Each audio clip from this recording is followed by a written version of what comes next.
And good evening, everybody. Welcome to a very special night here at Dania Beach Alai inside the casino at Dania Beach.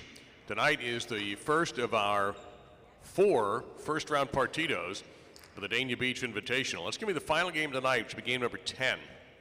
If you go ahead and grab your program, look ahead. There will be win betting on this match as well. It'll be the top-seeded team of ZULAIKA and MANCI against the number 8 seed, ETCHEBERRY and PORTET. Now, those players will all be featured in other games throughout the evening.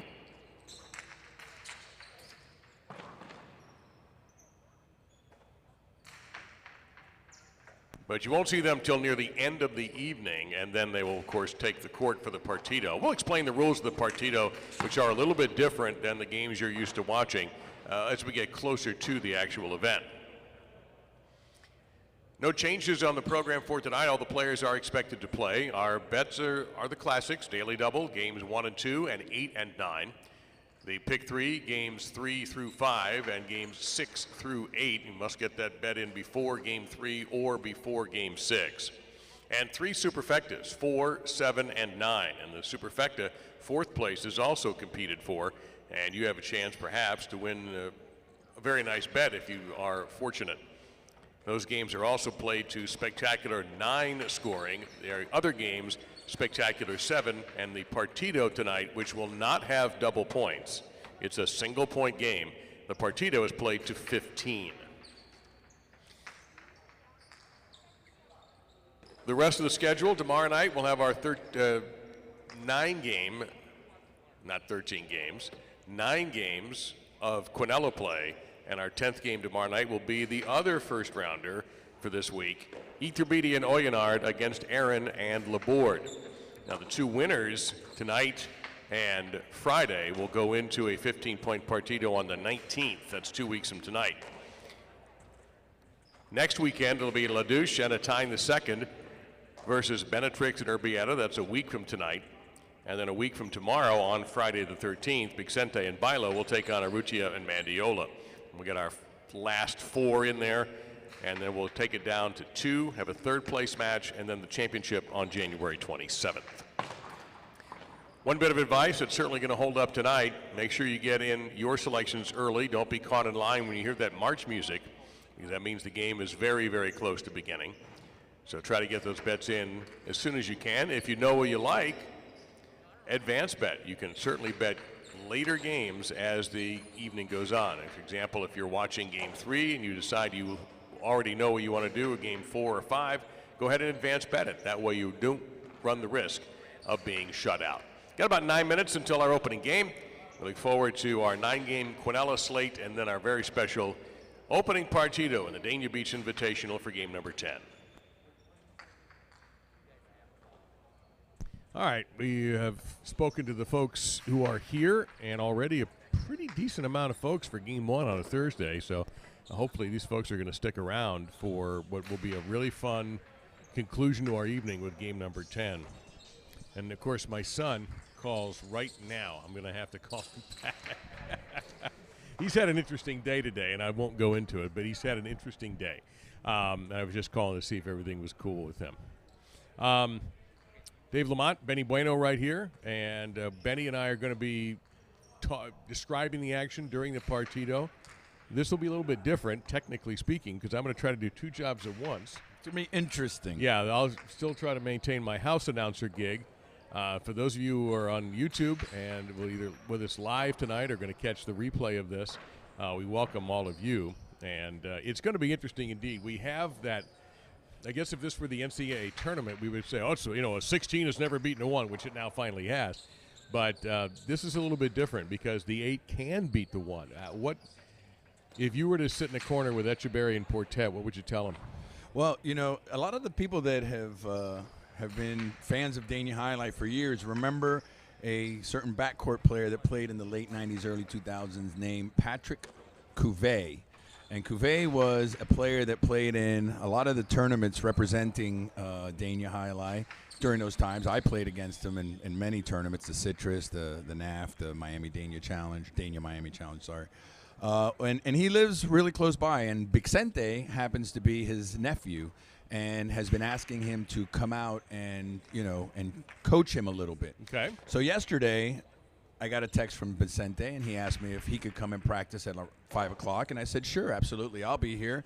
And it turns out that all of the French players came to practice. Ooh. So there was about 9 of them out there, and Patrick Couvet was out there just like a coach on the sideline, screaming at them in French, and I don't know what he was saying, but it was working because they were running and jumping like I had never seen people run and jump in just a regular practice. So Rouge, blanc et bleu. Yeah, so I think that he was just trying to motivate his countrymen to be ready for any occasion out there. And I think they are. I mean, watching them practice, it was very it had like a shape to it. They all practiced their serve. They all practiced some singles. They all practiced throwing rebotes. I mean, it was very, very organized for a nonchalant practice. So what I would tell Etcheberry is, listen, talk to Portet. Portet wants to be aggressive, but just kind of keep him in check. Tell him all you need is for him to stay back, catch the ball, keep it in play, and give me an opportunity to run up and kill the point. That's what Etcheberry needs. Portet, he has a great left side, and I think that if he hits the back wall 8 to 10 times, it's going to give Etcheberry that many opportunities to run up and kill the point. It's a good team. I think that you're right. I think that 8 can beat 1, even though the 1 seed here has demonstrated throughout the whole tournament that they are not only aggressive, but they're kind of intact. They work as a unit. We've seen them play a couple games together, and they play very well together. So, not saying it's impossible, but I am saying it's going to be difficult. Well, it's going to be difficult because you mentioned, hitting the back wall. Well, ZULAIKA's got a right side rebote as good as I've seen. Yes. It's fabulous. It's dependable. Now, he doesn't hit everyone perfectly, but it's a weapon for him. He can drive it deep, keep you pinned back in the backcourt, and force you to be defensive. And MANCI is just playing extremely well. That's all there is to it. Watching yesterday, he had a good day, and Atine had a good day. Portet they all played well. ZULAIKA, I think, had a couple of wins. Yeah. Not as many as my boy LaDouche. Yeah, LaDouche, he showed everybody. I don't know if it was from the practice or what it was, but he definitely came out and showed everybody that he means business. And, we talked about it the other day, but just to kind of recap what we talked about, he's set up very nicely to make it to the finals. He still has to play that last game, and he could very easily or very possibly win it. But he's set up nicely to make it to the finals. So, you know what I like? I'm sorry to interrupt, but what I like about him, from what I can tell, and feel free to disagree, is he looks like maybe I guess ZULAIKA can do this too, who can actually dominate. Yeah. Like for a stretch of time last night and the other day too, he literally dominated. And I don't know about anybody else having that kind of capability for any stretch of time. Everybody has their good spells. Everybody. But there's an edge to this guy that, not an anger, but an edge. Like, I am here to prove something. And I don't, that I think is going to make him really a tough out. That's why I picked them last week to go all the way to the finals. Yeah. Well, there's no doubt that he, out of all the new players, not counting the guys that played here before, but from the new players, he has the most experience, and I think that he is 3 minutes to game 1. He is the player that has had the most exposure to a higher level of competition. Okay. But at the same time, you have to play the game, and you have to be able to go out there and like you say, dominate, and it's a confidence thing too. You go out there confident, and you try to take away the opponent's confidence, and that's what I think he did last night. I think he showed last night that he's not going to just lay down and let people beat him. No, he had 4 wins and could have had 5. Lost a possible game point. Otherwise, we play a 9-game card. He was in the money 5 of the 9 games and won 4 of them. And ZULAIKA won a couple. And I find him, to use a soccer term, he was just clinical, efficient. Didn't waste any time. Did played it the way he likes to play. And if he can continue that with a good partner. The other thing, looking at Portet has played very well. He's fearless. MANCI seems to have incredible anticipation. he seems to know, hey, you know what, I need to move up now. Yeah. I need to stay back now. I think better than anybody we have in the room at the moment. I could easily be wrong about that too, but he just has a savvy about him. Yeah, he's got great court sense. Yes. Yeah, And so, I think that's going to help him out. I think the key to this partido tonight is going to be the backquarters just, keeping the rhythm of the game and not trying to be the aggressor and score the point, because they both have front quarters that can do that for them. So if they could just stay back and play their game, I think that it's going to come down to who gets more opportunities up front. All right. Can you give me a quick answer on this question, or do you want to wait? No, go ahead. If you spoke to how aggressive should these front quarters be in the beginning? I think that, for those that don't know a lot about partidos, the partidos normally in Mexico, Spain, France, everywhere that they play these 30 or 40-point partidos, they bring out 4 to 6 brand new balls. So the balls are not warmed up; they're cold. So normally what you see is the first 4, 5, 6 points, the backquarter is just volleying to warm up the ball. Then you see a little bit of aggression unless an opportunity comes up sooner. But what we're going to do here is we are going to have 4 balls. 2 of them are going to be brand new, and the other 2 are going to go out on the court during the warm-up. We'll probably give 6 to 7 minutes to warm up, the players to warm up for the partido. And we're going to throw the balls out there maybe 3 to 4 minutes each to just to have them a bit used, not hot, right, but just a little bit, so that since it's a 15-point partido, that way we could see some aggression a little early. So it's not like the home run derby; they bring out the special home the run juice balls. Yeah, No, like we're that. not. We're not giving anybody any advantages. All right. So Benny and I look forward to talking to you all a little bit later on. We're going to get game 1 underway right about now. Should we warn the fans that we're going to do a practice game with the 2 microphones we and the? Yeah, we're going to try it out. We need to warn them, all right. Yes, we're going to try it out because this is going to be for sure some technical difficulty. Well, I'll tell you what. All of you who are in the chat or are watching on your devices, why don't you stand for the national anthem like our audience as well? All right, everyone, we're ready to go with tonight's 10-game card. Our first game will be a spectacular 7 singles match. And before we do all of that, we ask gentlemen and ladies, please rise. And gentlemen, remove your caps if you're wearing one, and to honor America with the playing of our national anthem.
Game 1, spectacular 7 singles.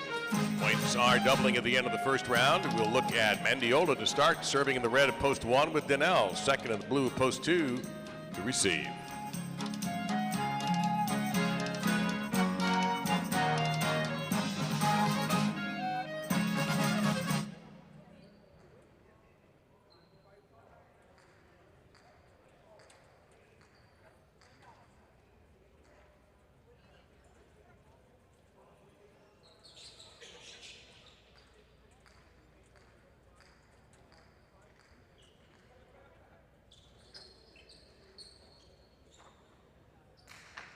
And the game is on.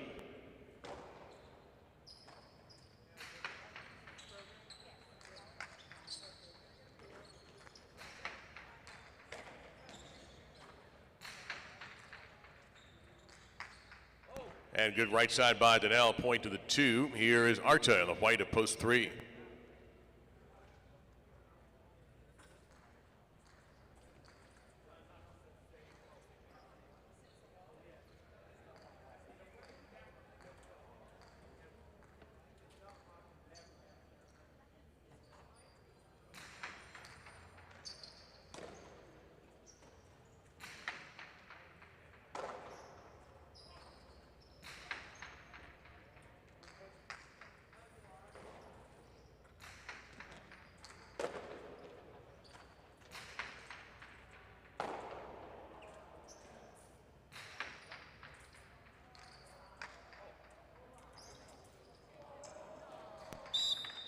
Point to the 3.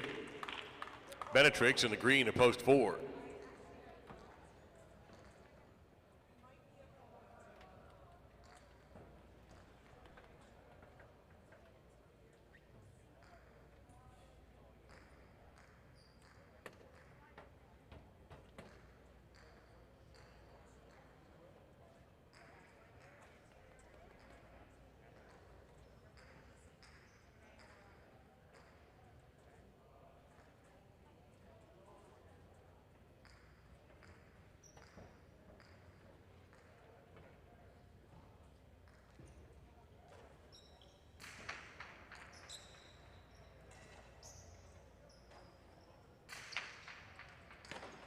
Point to the 4.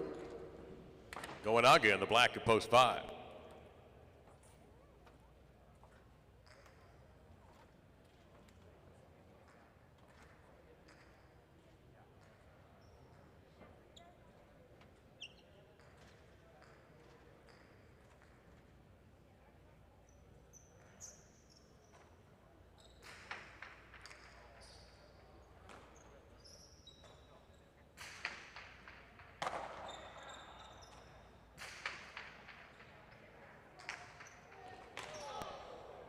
Great save there by Goenaga.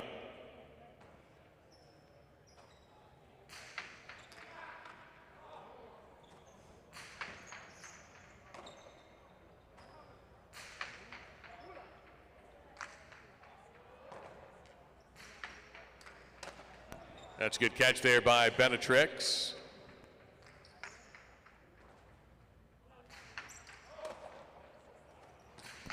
And the placement by Benetrix will go right down the wall for the winner, point to 4. Here's a time the second in the goal to post 6.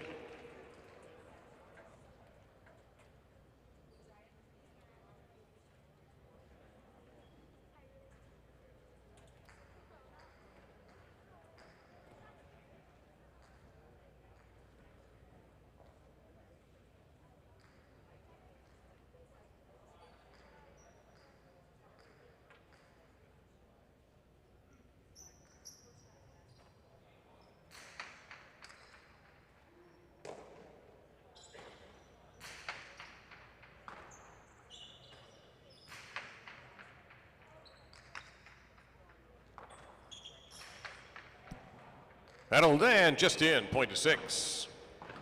Uresti in the brown shirt, post 7.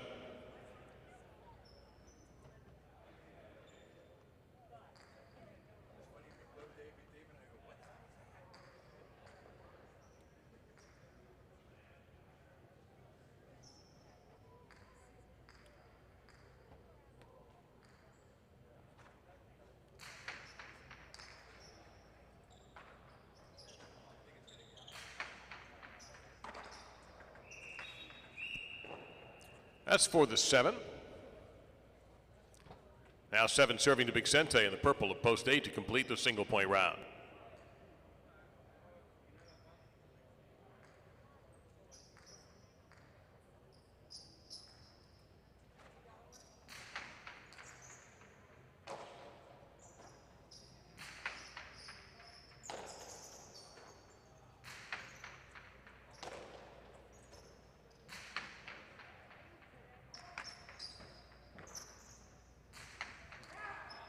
Big bounce, point 7.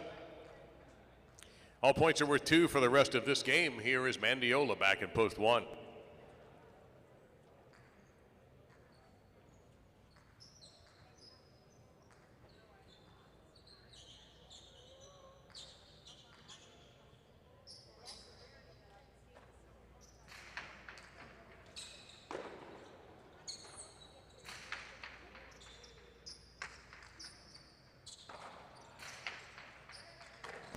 Great catch by Mandiola. He'll go for the high bounce, back up, and it'll win. 1-1. Danielle in post 2.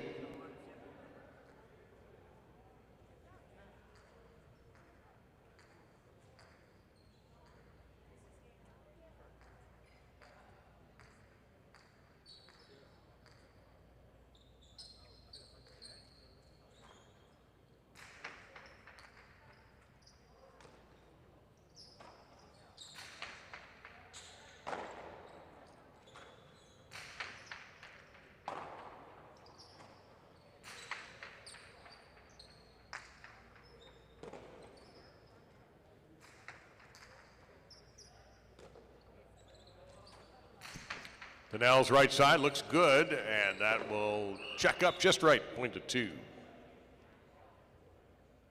Arta, post 3.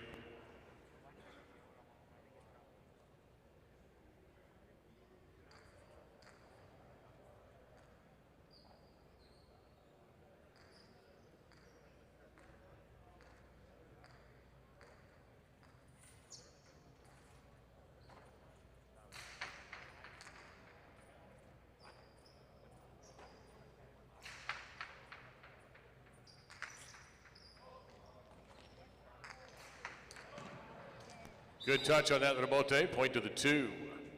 Possible game point for Danielle in post 2. Here's Goanaga, post 5.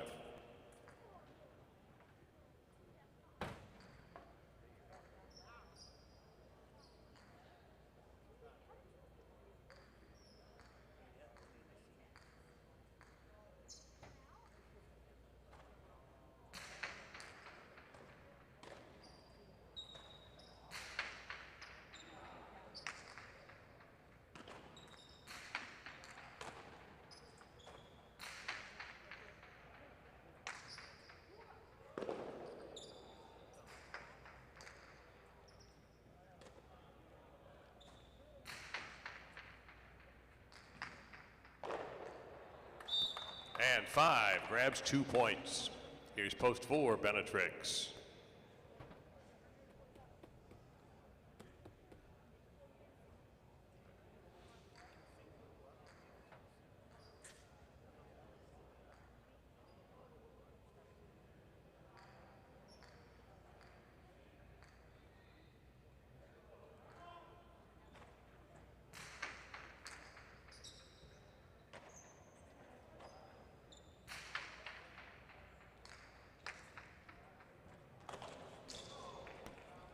Point to 4.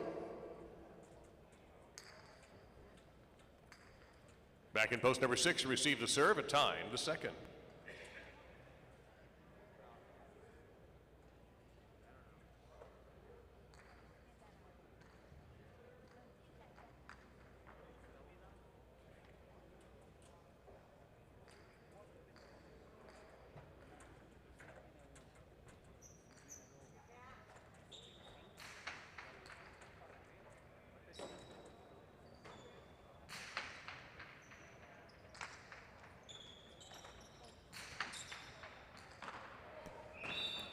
And Benetrix scores in post number 4. 4 with possible game point. Here's Vicente in post 8.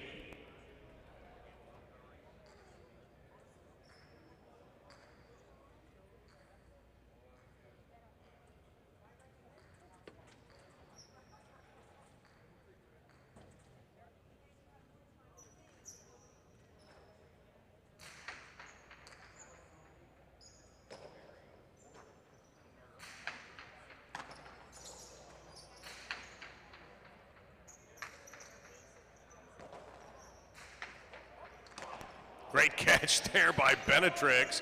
Good looking left side, will come out. Tough Rabote save. It's made by Vicente. Benetrix has his choice. Just gets it past the opponent, and it's dug out. One more time, he'll look for the chick-chack. Incredible efforts by Vicente, but it'll be point of game to the 4. Danielle finishes second in post 2. 3 players line up to play the show playoff with 7 serving 1 to start and 5 on deck.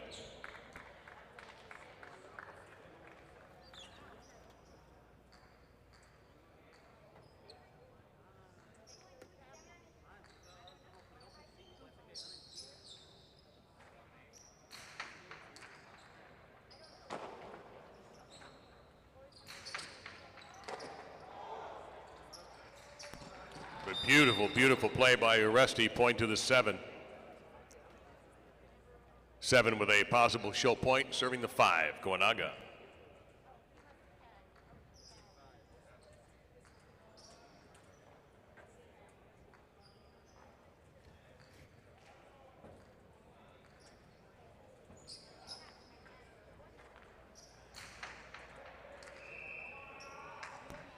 Over serve, point to 5.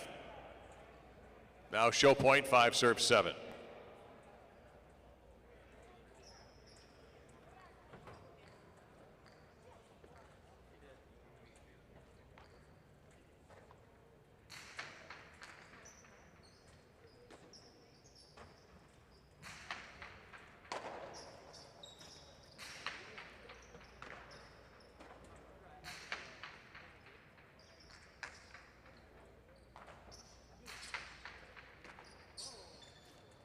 Tejada, Uresti, caught before the second bounce.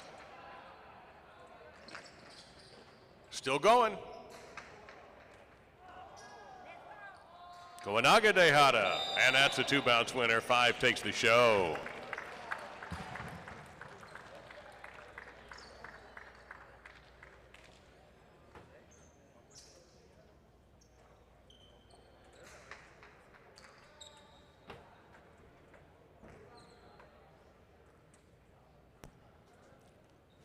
In game 1, Benetrix your winner in post 4, Donnell second in post 2, Goanaga third in post 5.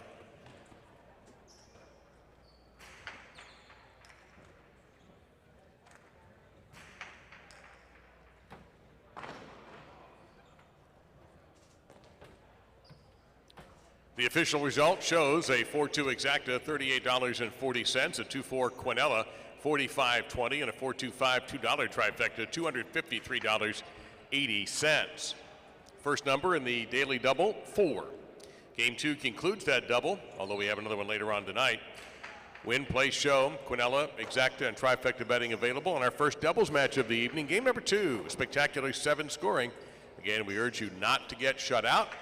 Post time in about 6 minutes for game number 2. Get in line early.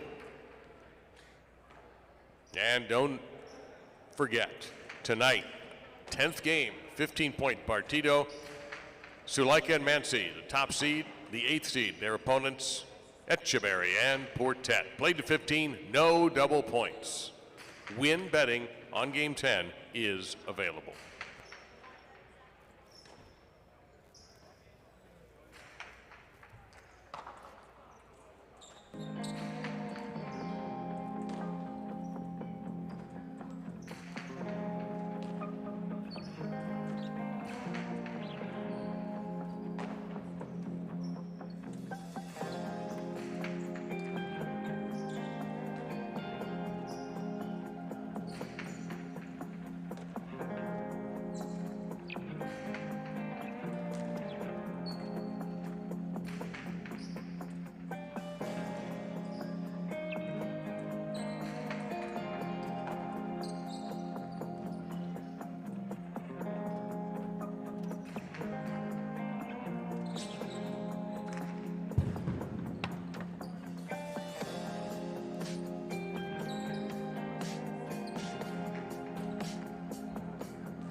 Well, there's no problem. If you had a gun, shoot him in the head.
And a last call for game number 2. Last call.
On we go to game number 2, spectacular 7 doubles, and a salute from our players. Vicente and Dania on the red at post 1. They'll start the game with a serve, with Rucci and Oyenard waiting on that on the blue at post number 2.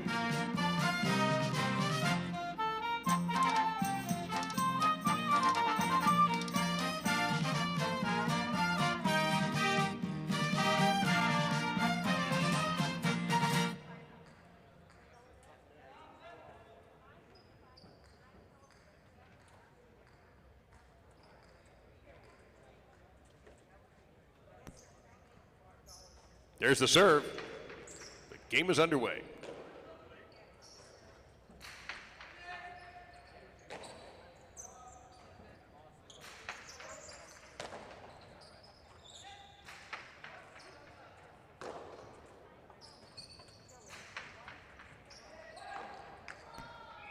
That's a point at post number 1. That'll bring out the white shirts in post 3, Lulu and Bilo.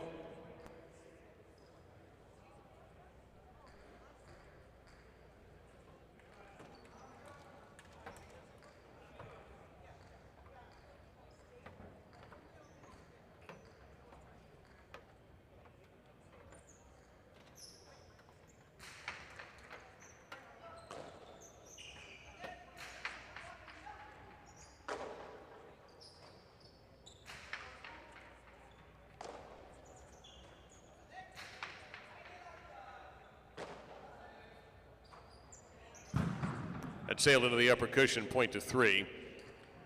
Going again, Arta in the green to post 4.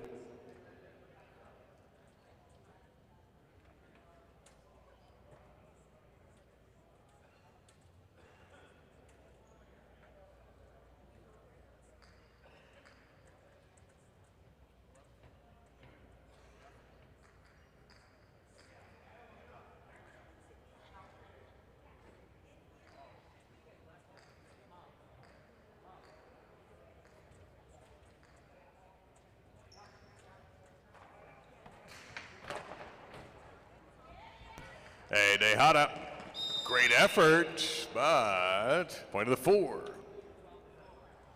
Now the black shirts in post 5. Welcome Oresti and Laborde.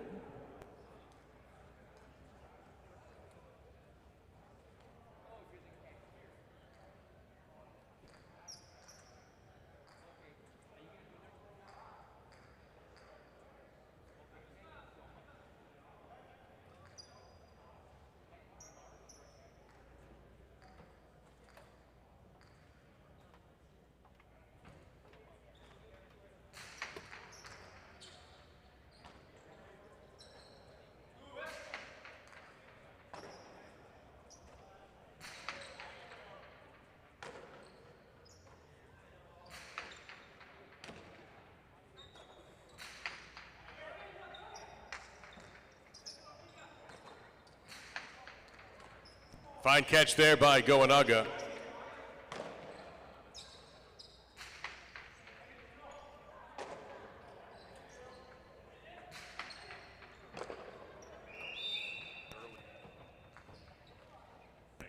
Point of 4. LaDouche and Urbieta in the goal to post 6.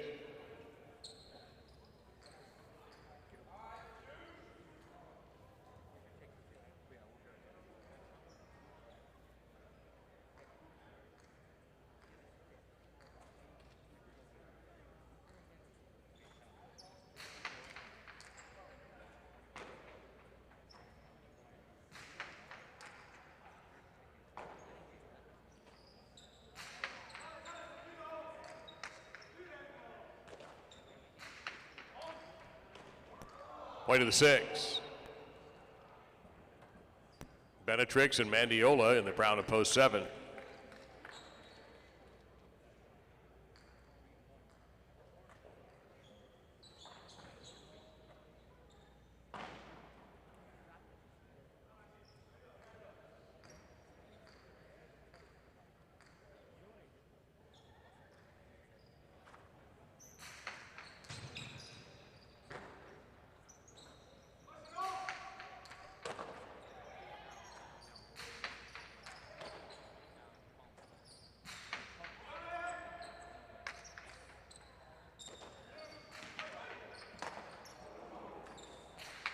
Strong scoop and a good-looking left side by Benetrix, but hanging in there is Urbieta.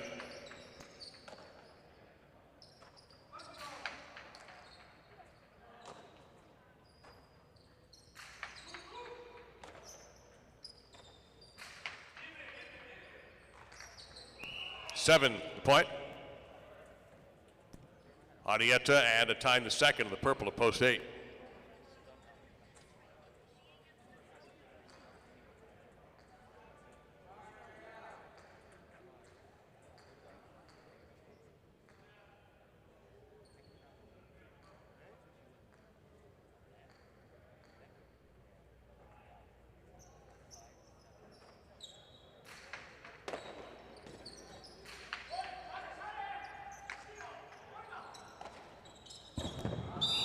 Eight's on the board there. Point your double. Now post 2, Arrutia and Oyenard.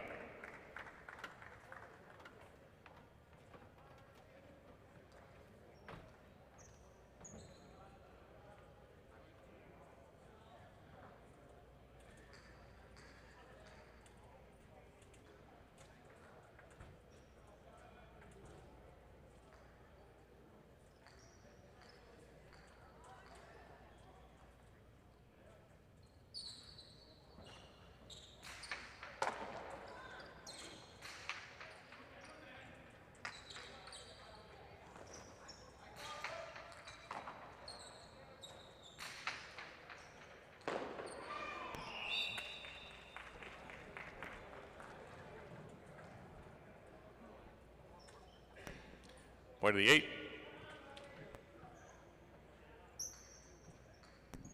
Vicente and Danelle post 1.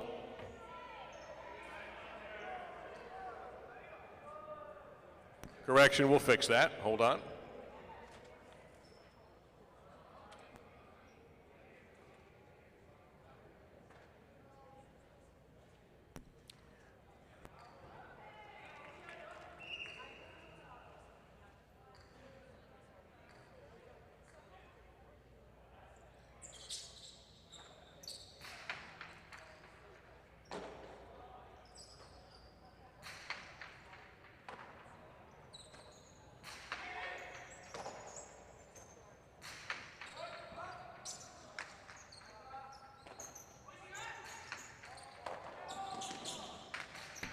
Sidearm slinger and a winner for Vicente. Point to post number 1.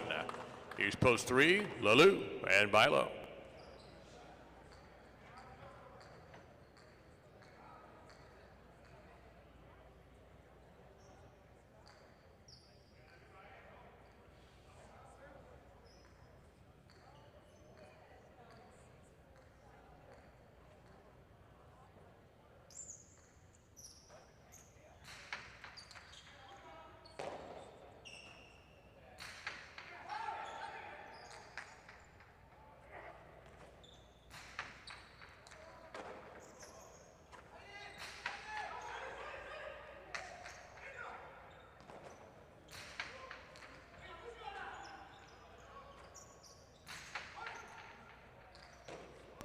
Handled well by Dania in the backcourt.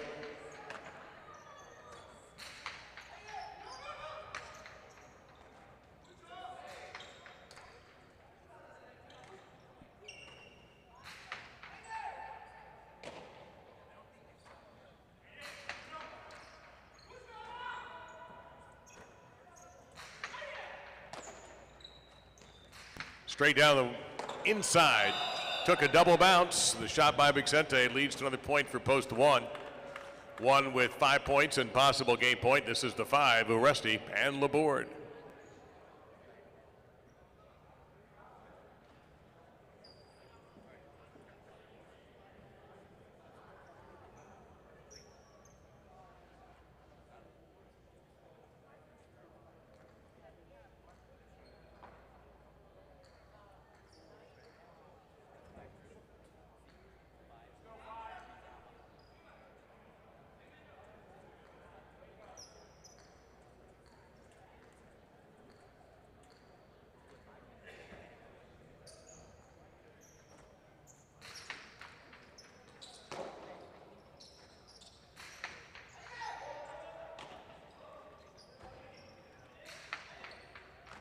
Terrific catch along the wall there by Uresti.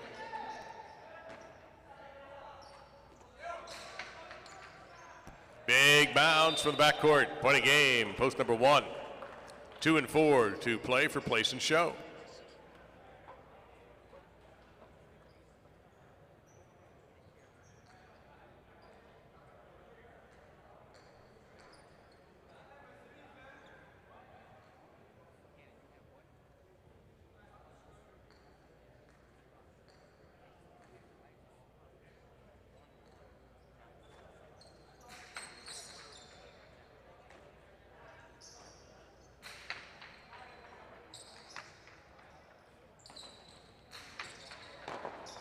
Point of the 4, they take the place. 2 shows.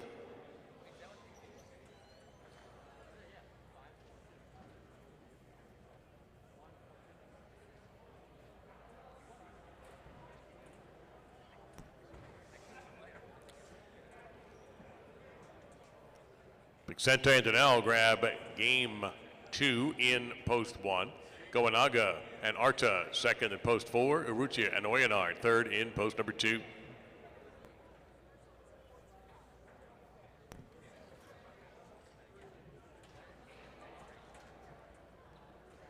$1-4 exacta is $76. Quinella 1-4, $42.40, and a 1-4-2 trifecta, $221.80. Daily double, a 4 and 1, $47.20. Third game is spectacular 7 doubles, and it is also the start of our first pick 3. We'll have 2 of them as always, and this is the first one. Try to pick the winners in 3 straight games. We'll also have win, play, show, Quinella, exacta, and trifecta selections available in game number 3, spectacular 7 doubles match. No changes on the card for game number 3, and no scratches have been announced for tonight.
2 minutes till game 3 and the start of the pick 3. And again, we urge you to get in line early.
Now game 3, spectacular 7 doubles and the start of our first pick 3. It'll be Ladouche a time to second in the red at post 1. That is one of our 8 teams participating in the Dania Beach Invitational, by the way. In the blue at post 2, Goanaga and Mandiola. They'll receive the serve.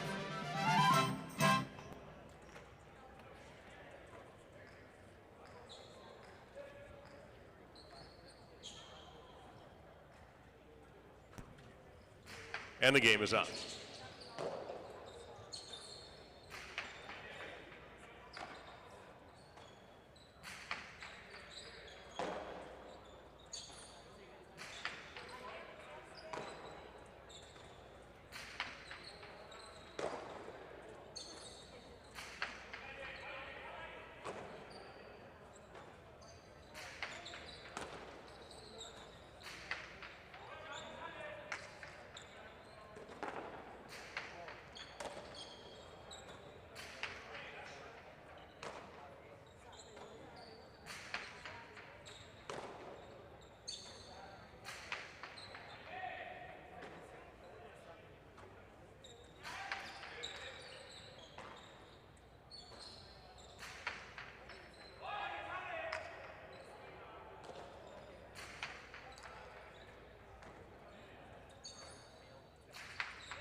And the backcourt catch made by Mandiola.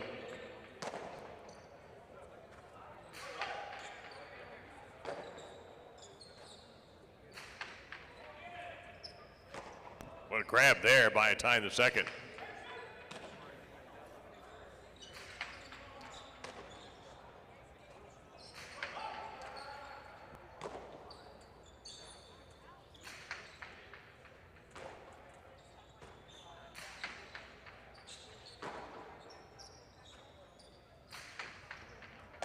LaDuce makes a terrific left side catch.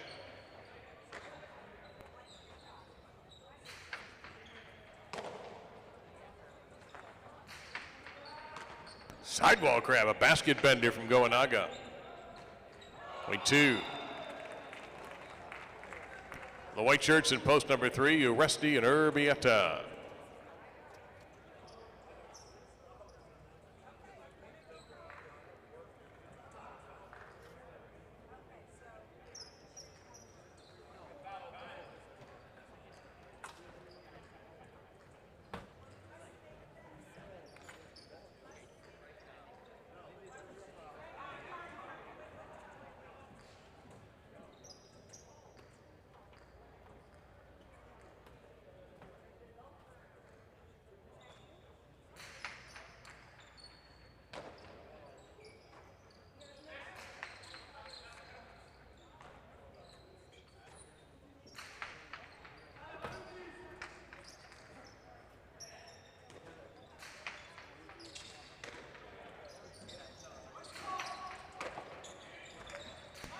A remate by Uresti. That'll be a point for the 3. Here's Adieta and Oyenard in the green in post 4.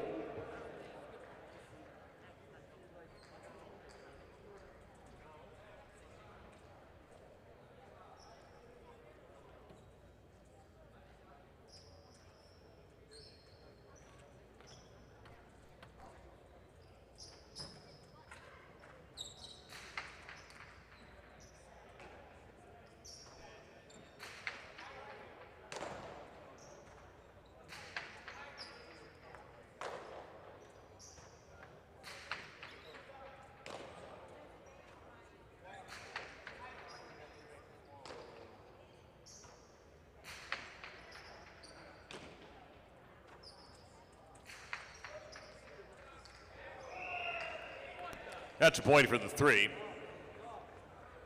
Here's Benetrix and Bilo in the black at post 5.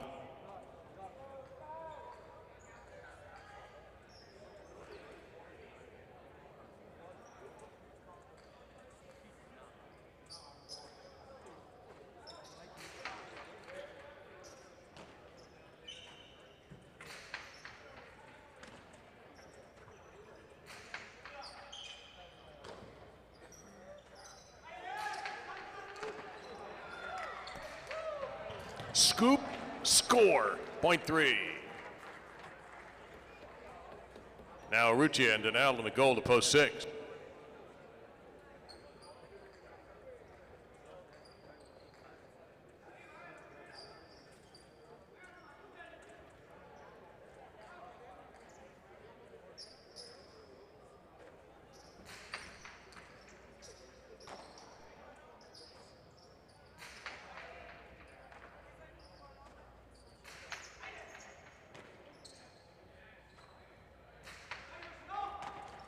Point to the 6.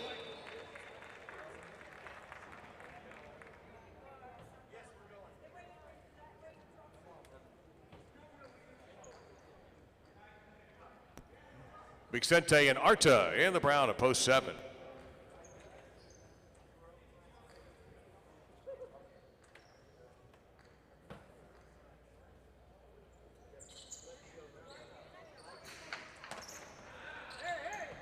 Inside placement, 1 bounce, 2 bounces, point to the 7. Purple shirts, here's the post 8 team, Lalou and Laborde.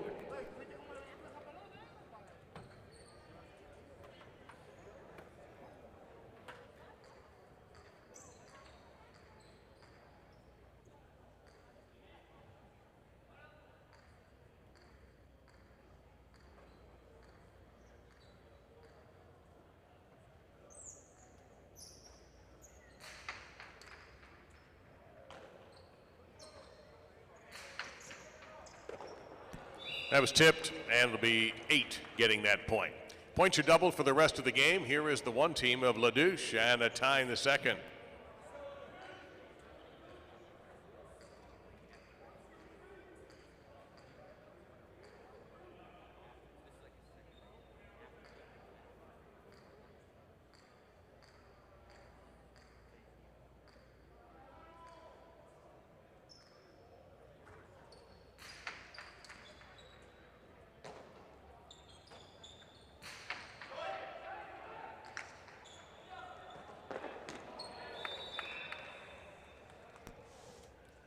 Double point for the one, who will serve the two, Goenaga and Mandiola.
And two will get that one. Adieta and Oyenard, post 4.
Wait, 2.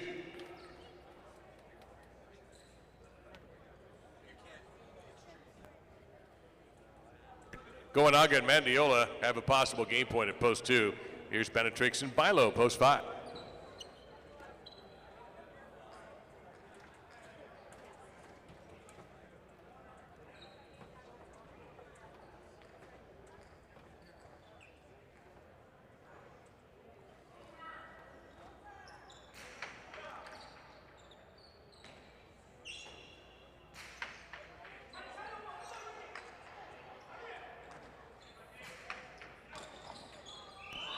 Point at game, post 2.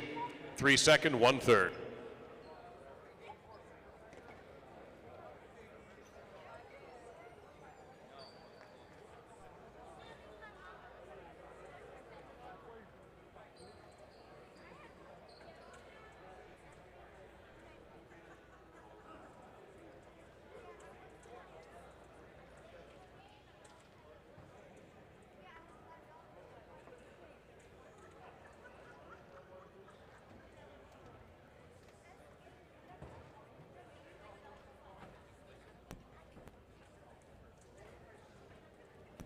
Game number 3 is won by Goenaga and Mandiola in post 2. The rest of Urbieta second, post 3, and LaDouche in a tie in the second take the show in post 1. A 2-3 exacta returns 94.80. 2-3 Quinella 37.80. 2-3-1 $2 trifecta 313.60. Game 4 brings us our first of 3 superfectas on this 10-game night, because our 10th game will be our first partido in the Dania Beach Invitational. Game 4, spectacular 9 scoring and the superfecta, where 4th place will be involved. No changes in game number 4. Make your selections right now. And if you have the pick 3, your first number is a 2. Lines are long this evening, so make sure you make those selections as quickly as you can.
Well, we do have a nice crowd on hand here at the casino at Dania Beach, and let me check in the chat room where some, shall we say, interesting debate is going on. 884 subscribers, got almost 120 people watching, so let's bring it on for a few minutes here, Benny. Is I think this crowd, and it's a nice group of people, there's got to be a few folks who've never seen this version of Highlight, which is actually the more traditional version than what we see when we see Quinella games. So I'm looking forward to seeing the reaction of this audience. Yeah, you know, not only here in the Highlight Auditorium, but there's a lot of stuff going on in the building today. There's a concert up in stage 954. The Australian Bee Gees are playing tonight. That's why those security people were there was a lot of the security guards there, and I guess the show starts either now at 8 or shortly after.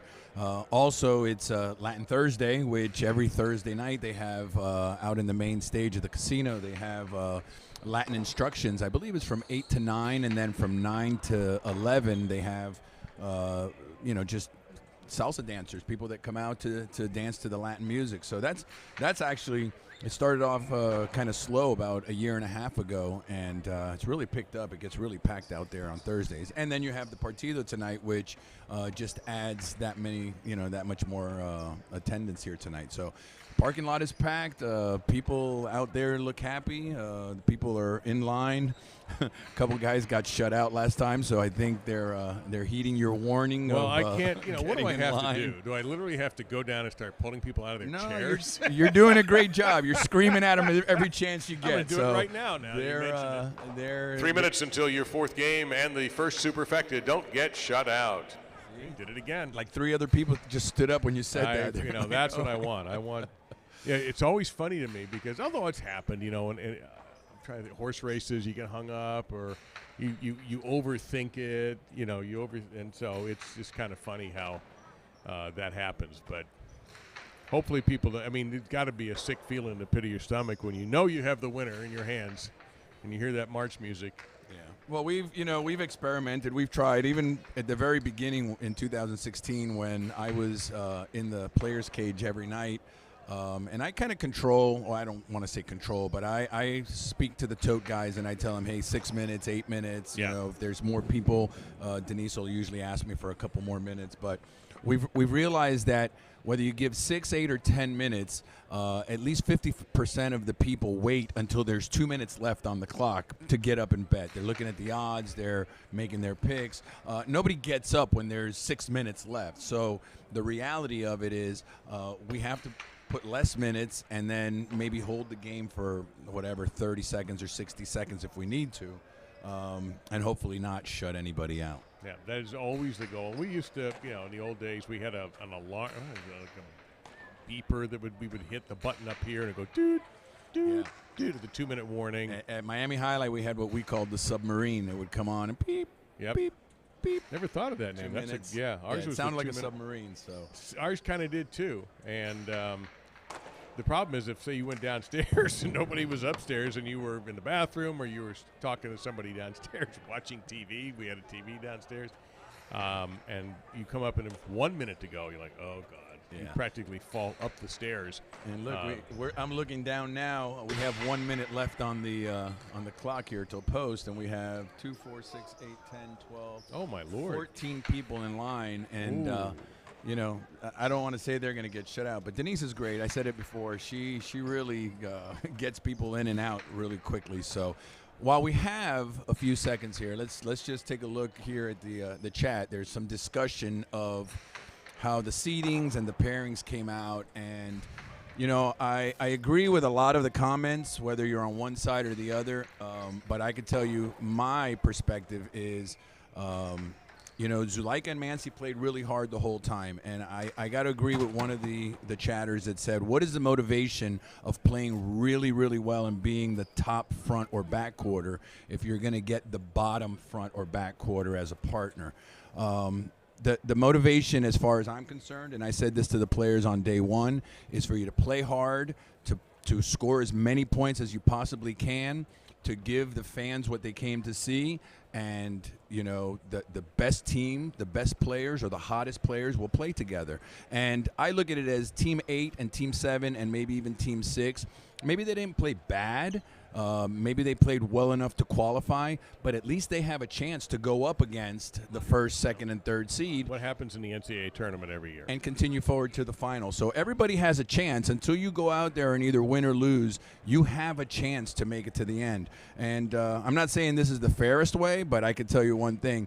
It's the one way to get players motivated to play hard day after day. I don't see what other way would be fairer. You can't do a blind draw. That would just negate the need for qualifying. So you reward. There has to be a reward. And the reward is you're the best seed and you take on the team that is supposedly weaker than you. It may not work out. I'm sure we're going to have a lower seed win one of these at least. But no, I don't understand the randomness of it. There has to be a reward. Correct. I agree. You know, and for the guys who just barely missed out, like Goenaga, you know, he has to look up and go, damn, 1 point. That's all he missed by. You know, so I think this is fine as is, and we'll see how it plays out. And I know that there'll be a lot of conversations when it's over, and what can we do better, and what did work, and we'll see what happens in the future. Peter is asking how many people are in the audience. Just eyeballing it, Dave. What do you think? 175? I'd say we're easily in the 3 figures. Oh, we could actually let them loose here. Yeah. So I'm going to do that. I would say just under 200 people. I would say at this point. Hopefully a few more to tag up for the evening.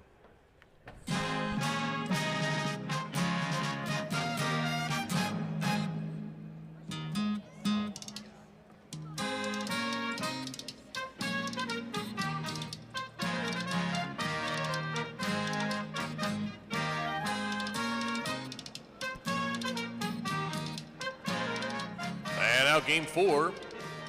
A spectacular 9 doubles match with superfecta betting. Benetrix and Bilo in the red at post 1, serving Arietta and Laborde in the blue at post 2.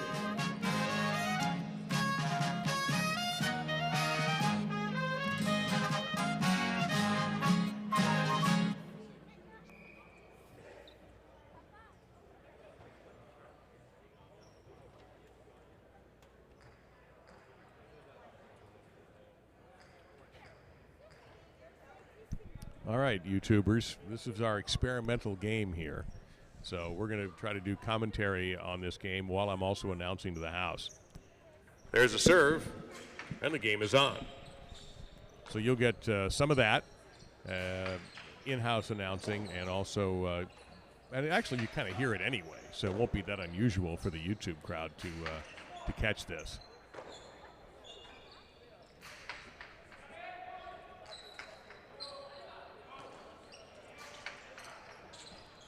Benetrix let that go. That surprised me a little bit.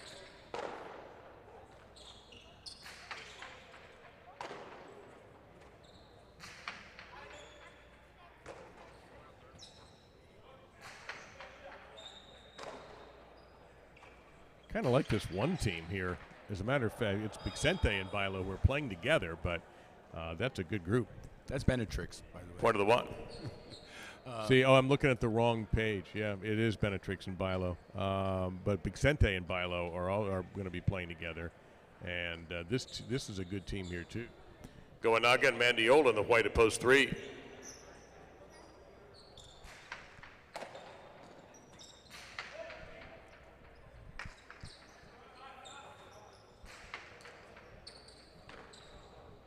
Yeah, Bixente and Bilo will take on Urrutia and Mandiola in the last of the 4 first-round partidos a week from tomorrow on Friday the 13th. Mandiola, a little 2-all. You know, I can't help but Good notice catch by Mandiola. how much better Benetrix has got from the beginning. He's playing so much more confident now. You see him just going for balls that normally wouldn't go well. There, I jinxed him. Point to 3. Yeah, but I'm not surprised he went for it. To your point, you're exactly right. Yeah, if he gets that ball in that position, he's in a good position to throw a nice bouncer over the backwater's head. Bixente and a time the second on the green and post number 4. Let's clear something up because in the program on the board, everything says a tine. Doesn't say it has the 2 or a number 2 or the 2 Roman numerals behind it. We worked out a couple of solutions. It didn't work. Ramate and a winner by Bixente, point to 4. So that's why you don't get the 2, but that is indeed the son of a tine. Yeah, we gave up on that because I create the program in my office and I send it to the tote company, and they're the ones that put the graphics. Rucci and Urbieta in the black shirts at post 5.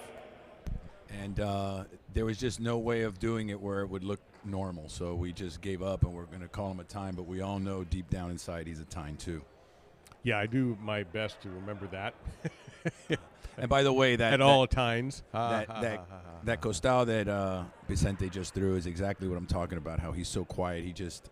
He's a kill shot specialist. Well, this is a very strong 4 team.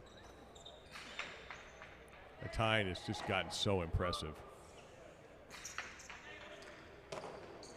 I didn't jinx him there, fortunately.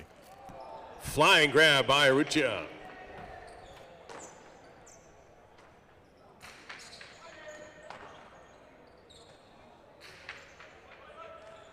And hauled in beautifully, one arm by Bixente. Urrutia on the run.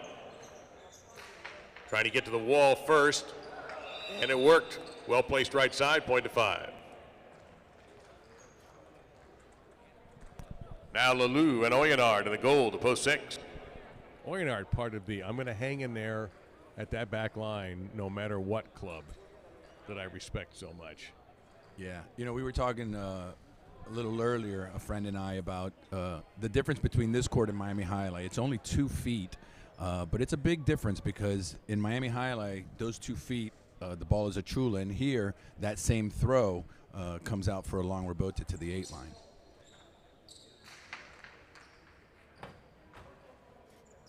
That's why you see guys hanging back there and trying to catch the ball.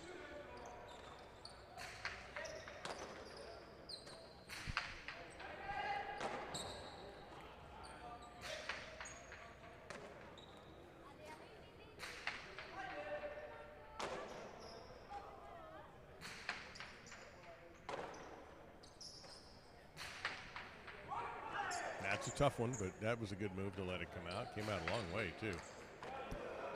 Up at the wall, the grab made by Oyenard. He'll drive a deep right side, but it will come out. The rebote made by Urrutia. All right, Lou will just plaster. You know, Lalou is one of the players that I'm a little disappointed he didn't qualify, because I think he has a lot more potential than the statistics in this tournament have shown. Point to 6. That one looked like it really sailed. But I'm not counting him out as far as on a day-to-day playing in the Canela play. LaDouche and Daniel on the brown to post number 7. Danel's looked pretty good tonight.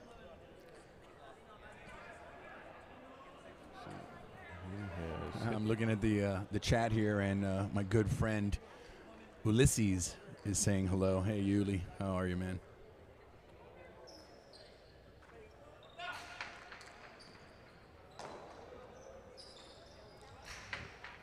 Looking over and seeing in the chat some names that I remember being mentioned as teams. Gray Hall there by Daniel.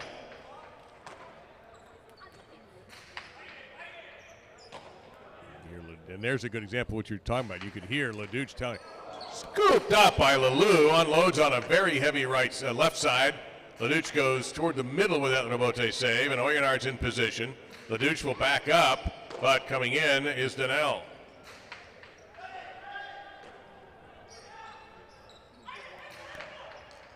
Chopped down there by LaDouche. Who did that remind you of, that catch? Back wall, Oyenard clips the sidewall with a carom, and it'll be a point to the 6. That ball looked like it went through him. It just about did. Lalou was very fortunate there not to get hit on that deflection. Uresti and Arta in the purple to post 8. That was an Alorio catch there by one of my all-time favorite players, always will be.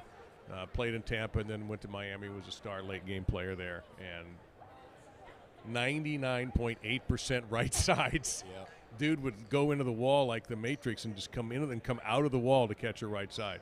And that catch by LaDouche there, just like an Alorio catch. Lalou runs that down to the 5 line.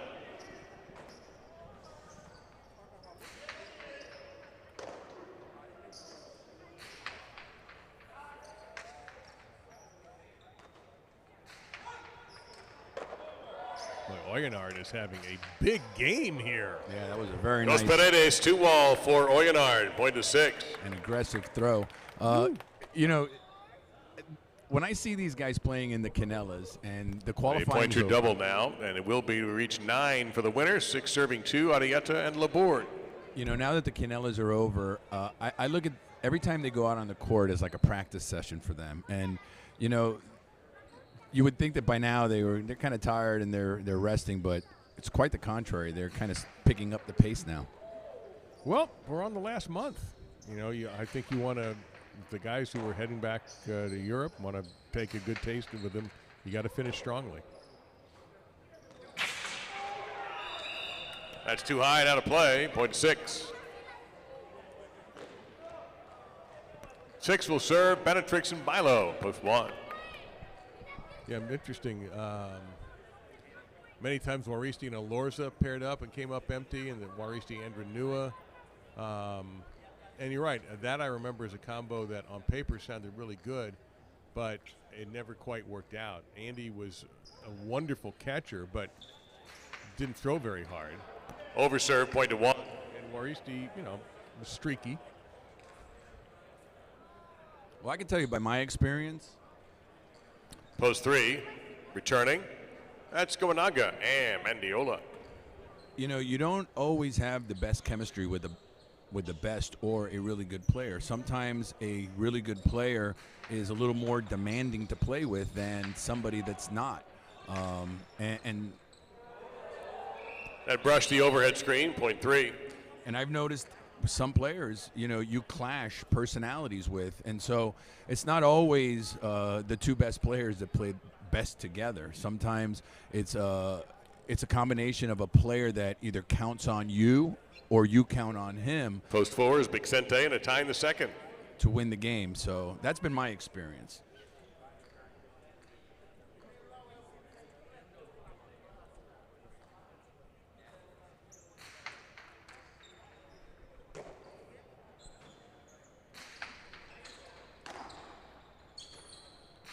business-like Mandiola, that throw's going to go out of bounds, though. Sails away, and the point goes to the 4. But I just love his demeanor. Yeah, it's like I said the other day. He's the prototypical backcourter. You know, Urrutia and Urbieta, post 5. You know, he's big, he's strong, he hangs in there, and he gives his partners the opportunity to run up and kill the point. He'll be Friday the 13th with Urrutia against that Vicente Bailo team. We're seeing half of that right now on the serve with Vicente. And Mandiola just does not quit on a point either. You know, he'll do what he has to do. And that was obviously a poor throw there, but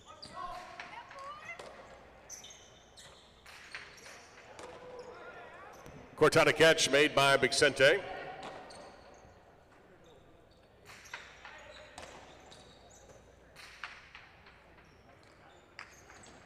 Well, that took an odd bounce and a good one for the 4. They take the point. Now LaDouche and Donnell, post 7.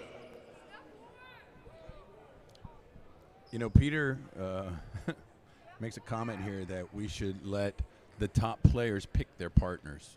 What do you think about that, Dave?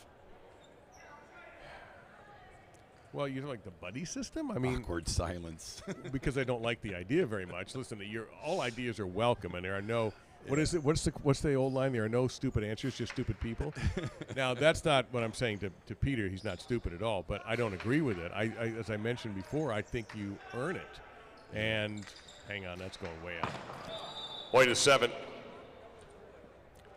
Back on the court to receive the serve, Oresti and Arta, post 8. No, I don't agree with that, Peter. I'll tell you very simply, and I think I may have said this already. To me, the format works best when you earn your position. And who's picking for who? For example, let's use ZULAIKA as an example. He gets to pick, well, you mean like a draft? Yeah, I mean, so you take the. I'm a little confused. I think that if ZULAIKA were to have a free pick because he scored the most points, he would probably pick MANCI. What do you think? I would. Okay. That's the guy. If I can't have MANCI, I'd probably take a Tyne the second. Right. Well, then we could say that LaDouche was fortunate. And LaDouche in position. He'll try a Cortada, comes over, and that's going to score. Point 7. We could say that LaDouche was fortunate not to come in second place and to come in third place because now he is paired up with the Tyne. And he did that on the last game. Remember the singles? He That's jumped correct. and took over third from fourth and winds up with a tie. Here is post number 2, Adieta and Laborde.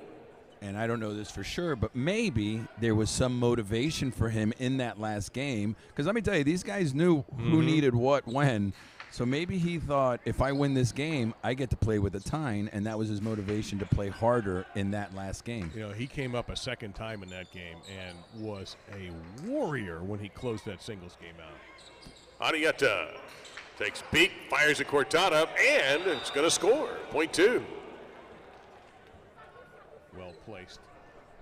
Now back with 5 points. Here's post 6, Lalou and Oyonard. Yeah, I talked to you about that this week because that was Saturday. He came out and just tore the place apart for 5 straight points. And that's when I started realizing, I mean, that really opened my eyes, how he just dominated that end of that game and took the game and took third place. I really am impressed with him.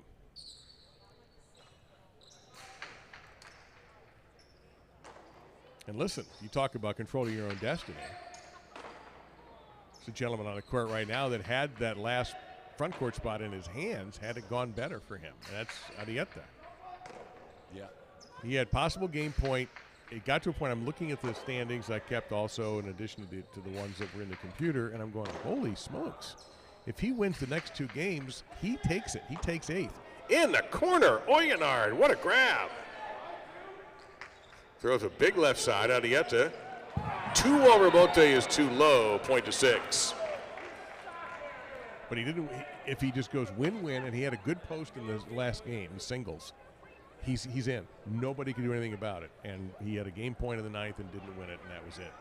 Possible game point now for Lalou and Oyonard, and post number 6, serving the 1, Benetrix and Bailo. Looking at a 6-4-7 with 1 versus 3 in the playoff. And you told me that he knew that he knew his exact situation. Apparently. Yeah, he did. He actually came to me. Point of the one. Oops, sorry. See, got him. I got my mics mixed up. Point of the one. One serving post 3. Gowanaga and Mendiola. You know, they say that the hardest point to make is the last one. You know, when I played, I used to always say if the games were to 5, I'd have most wins. But, you know, Oyenard is the perfect example of that. He should have so many more wins. He gets the game point, and for whatever reason, that wasn't really his fault, but he just doesn't. Well, that's a beautiful throw there by Gowanaga, point to 3. That's something else with your guys that I really like is how somebody goes down, takes a tumble, somebody else helps him up. They look like basketball players. Right. You know, they come rushing over to make sure the guy's okay and to help him up. Post 5, Urrutia and Urbieta. Yeah, you know, I mentioned this a couple weeks ago. You know, the what you see on the court, it's authentic. These guys are actually all from different parts of the country or their country. They're not all from the same town, but they've really united over these, you know, last 4 or 5 weeks. And it's really nice to see because to me it's really important to have good chemistry in the locker room. And if nothing else, I mean, the great play and the hustle on the court, all of that is also very important. Point to the 3. Ambitious effort there. Didn't pay off. But I'm just happy to see that everybody gets along and that everybody – and that's possible game point for Gowanaga and Mendiola in post 3. Here's Vicente and a tie in the second, post number 4. That's definitely one of the things that I had asked them for early on in our first meeting was to just, if nothing else, let's all try to get along. It's only 2 months, and they're doing a great job. Agreed. It's a spirit I've never seen before in Alai.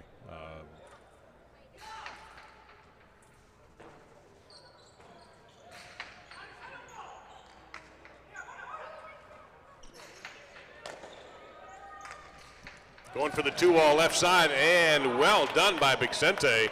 That'll be a point to the 4. Now 4 has a possible game point. Here's Uresti and Arts at post 8 to try to stop them. Now we have 4 with 1/4 and 6 and 3 in a playoff. Say Hi Alai is asking if Rockin' Ray got his tour of the manager's office and the randomizing of the program. If I'm not mistaken, Ray will be in town on, I think it's Saturday and Sunday this weekend. So I'll be waiting for him 11 a.m. on Saturday. Well, and 11? That's 2 hours before showtime. Well, that's when the magic my happens. Goodness. Well, got him confused there. Point of game to the 4.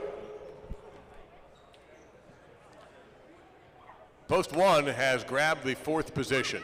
This playoff will determine place and show with 6 serving 3.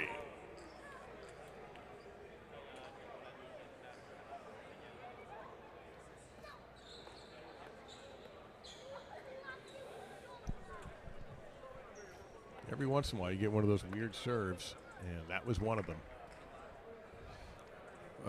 Good question about the pelotas. I mentioned earlier that we're going to do it a little bit different as far as traditional partidos where you have 4 or 6 brand new balls.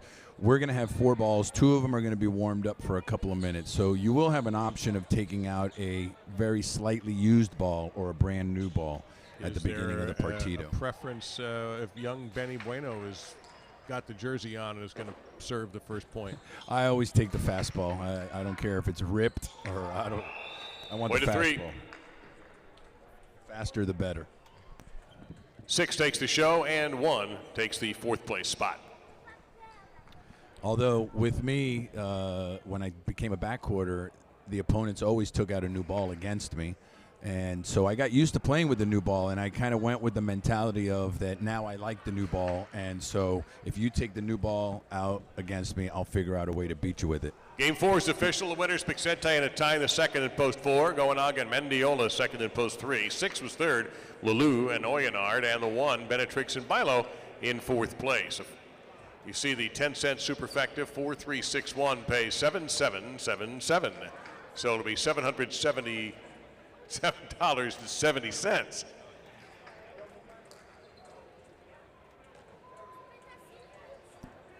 The 4-3 exacta, $84.40. Quinella 3-4, $86. 4-3-6 trifecta, $516.40, and 77770 is correct for the $1 superfecta. We go back to singles.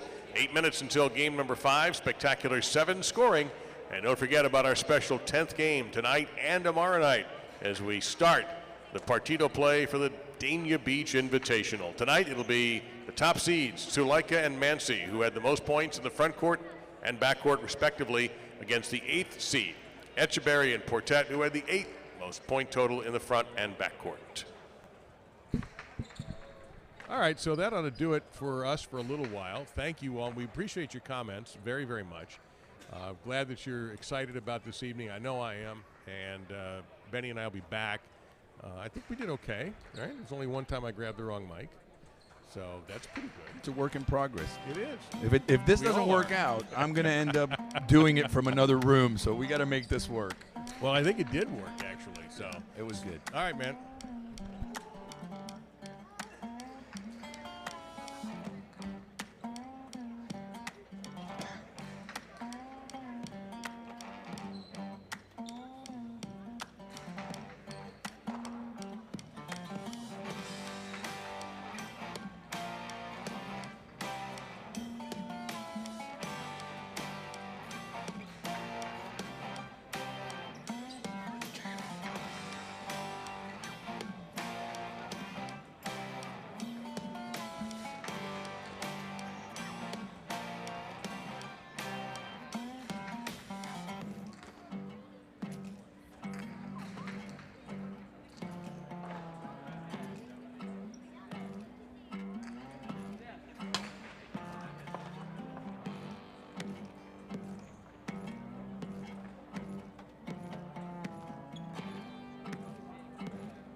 Less than 2 minutes until game number 5 singles. Win Play Show, Quinella Exacta Trifecta Betting on game number 5. Reminder about our 10th game tonight. Win betting available on this 15-point partido between ZULAIKA and MANCI versus ETCHEBERRY and PORTET.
Urbieta in the red at post 1 will start our game 5 singles match. Vicente in the blue at post number 2 will await that serve.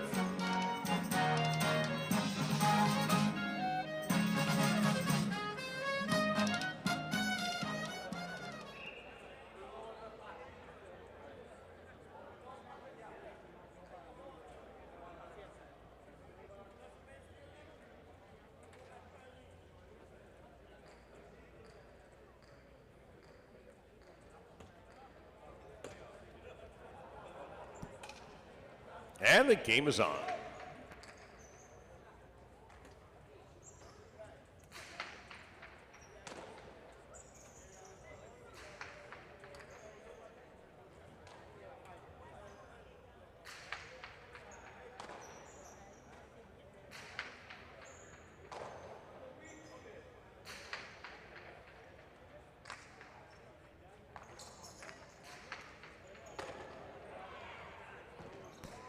Tejada, and Vicente gets a point for post 2. Here's LaDuce in the white to post number 3.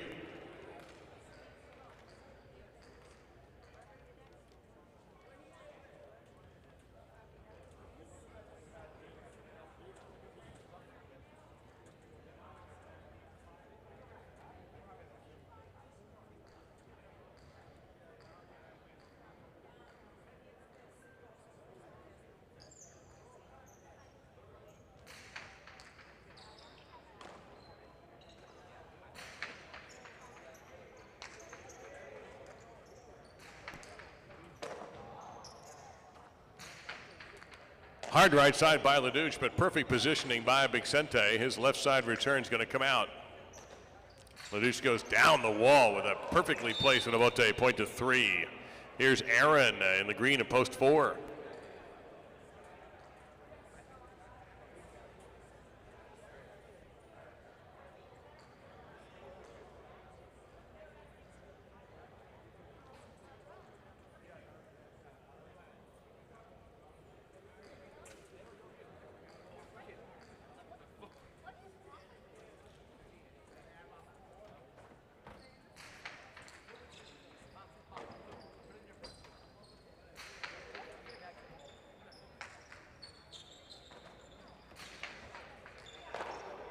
Point 3.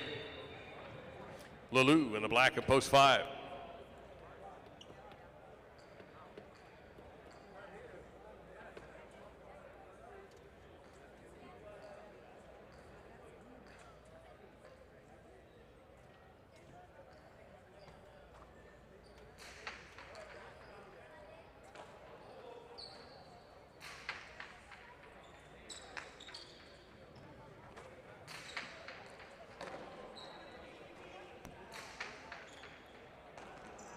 A great hustle there by LaDuche.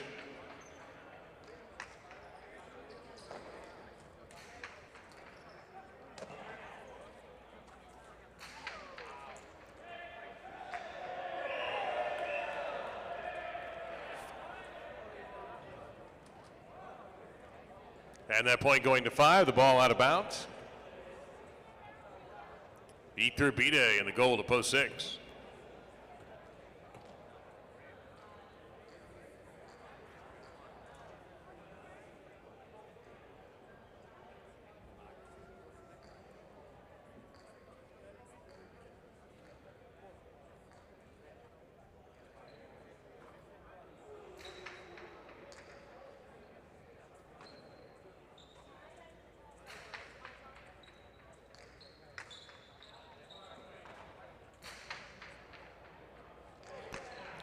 Nabote very strong by Lalou, but Iturbide manages to save it.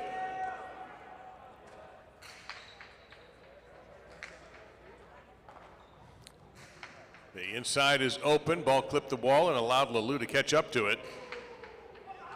Scooped up by Iturbide. Deep looking right side, and Lalou down on the ground to make the save.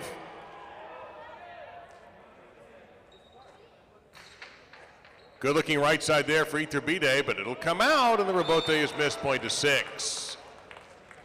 Now Arietta in the brown to post number 7.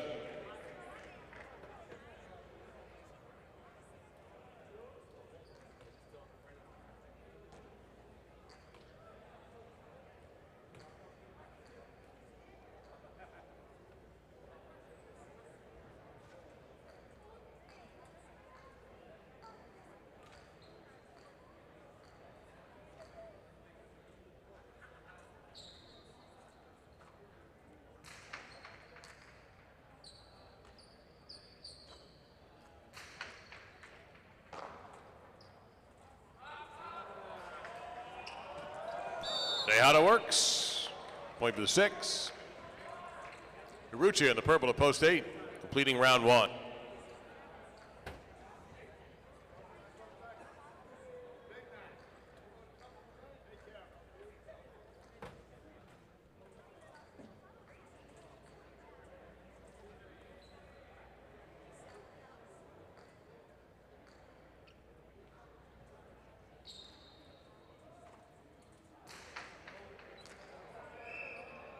Point to 8 on the overserve. Points are now double for the remainder of this game.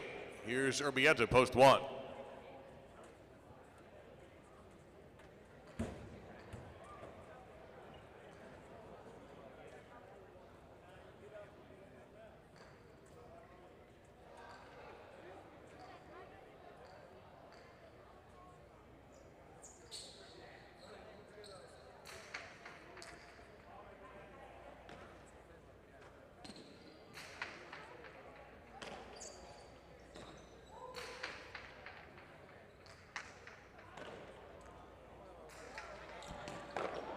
Urrutia runs down that save just enough with that right side, point to the 8. Now Bixente in post 2.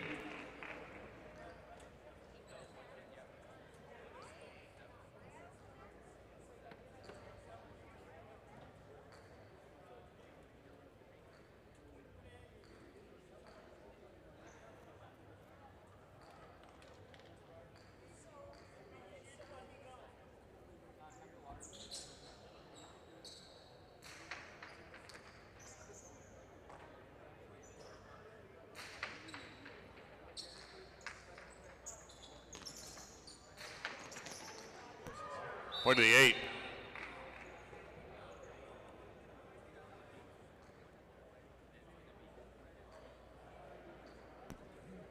Possible game point for Aruccia in post number 8.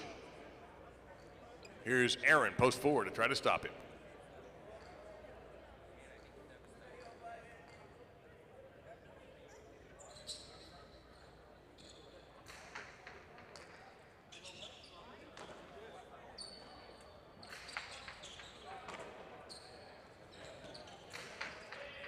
Big right side by Aruccia. Aaron will not be able to put it back into play. It's a perfect game for post number 8, Aruccia. 3 will serve 6 to decide place and show.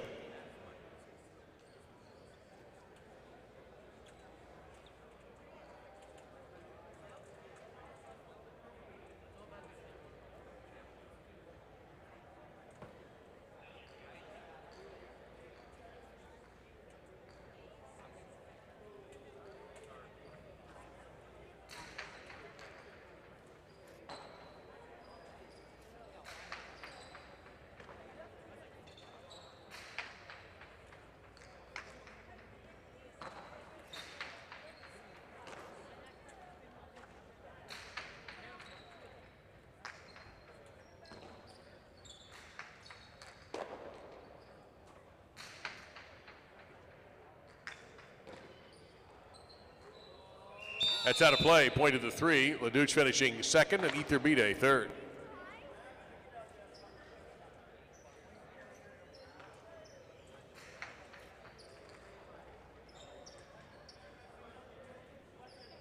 Aruccia wins in a perfect game out of post 8 and game number 5. LaDouche second, post 3. ETCHEBERRY third and post number 6.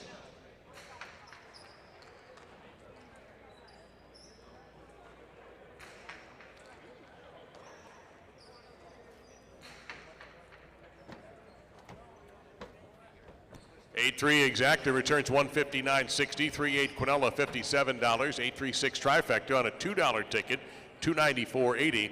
And the first of our pick threes, 2, 4, and 8 yields 5, 10, 20. We go back to doubles and back to spectacular 7 scoring and back to another pick 3. All coming up with game number 6, spectacular 7 scoring. And again, the urgency, don't get shut out. You got about 8 minutes to make up your mind on game number 6. Good luck.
Reminder of our schedule for the rest of this week. We're back at it tomorrow night with a 10-game card, and that 10th game will be the second of the quarterfinals for the Dania Beach Invitational. Tomorrow night, the pairings will be Iturbide and Oyonnax versus Aaron and Laborde. That's tomorrow. Of course, tonight, ZULAIKA MANCI versus ETCHEBERRY and PORTET. Saturday, we'll have a doubleheader, 1 and 7, and Sunday, a matinee at 1 o'clock.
It is Game 6 doubles, the start of our second pick three in a spectacular 7 doubles match. The Rusty on the board, and the red at post 1 will serve Aaron, and a tying the second, blue post 2.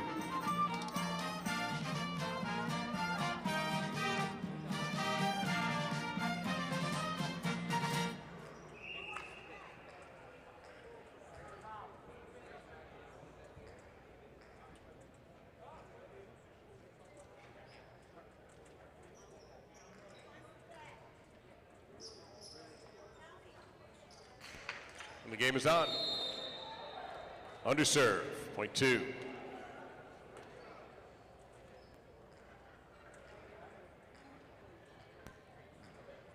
Penetrates and it out on the white at post 3.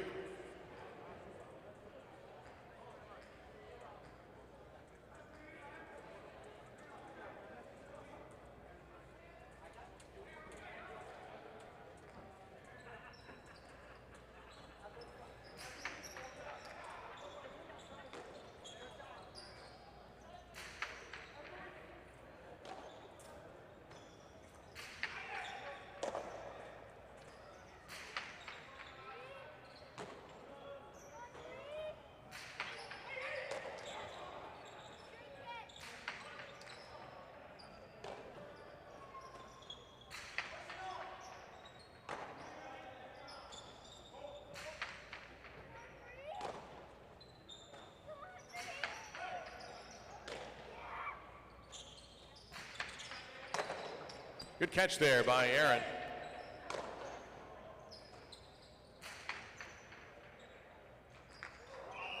Point to 3.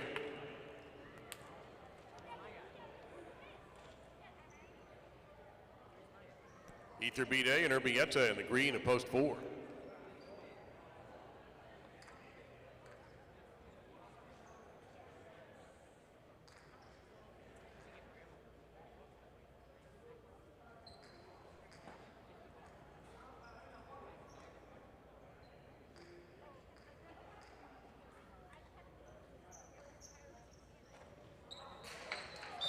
Underserve, point 4.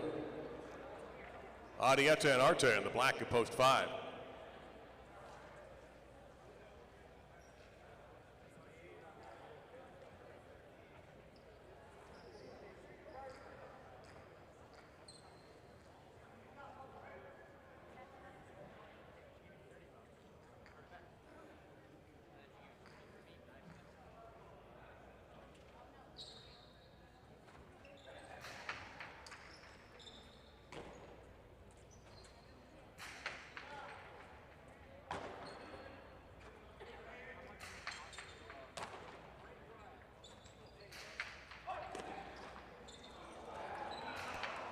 Off the good catch, a left side by Urbieta.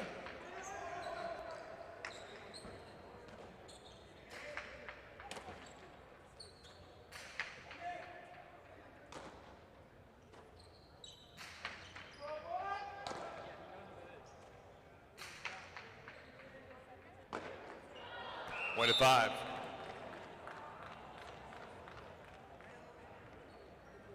Lulu and Mandiola in the goal to post 6.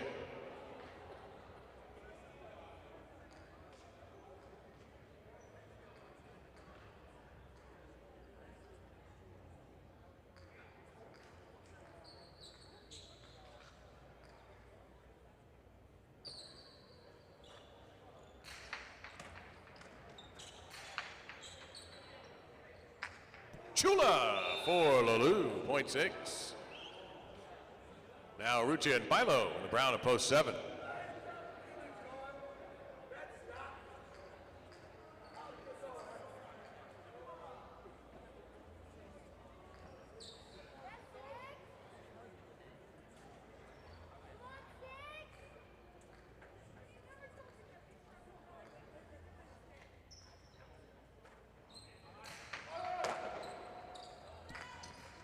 Gently placed by Rucci, a run down by Lulu. And coming into the front court is Bilo. He'll drive a good looking right side deep. And the hustle by Lulu. Now it's the back court to the front court to the back. Dogs and cats living together. Outside placement by Bilo. Point to 7.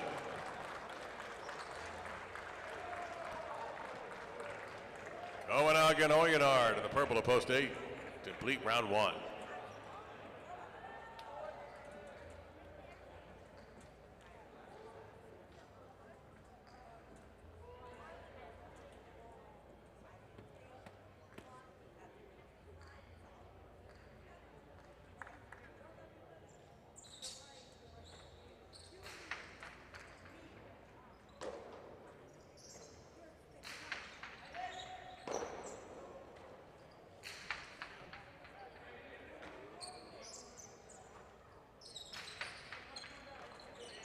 Good catch there by Arrutia.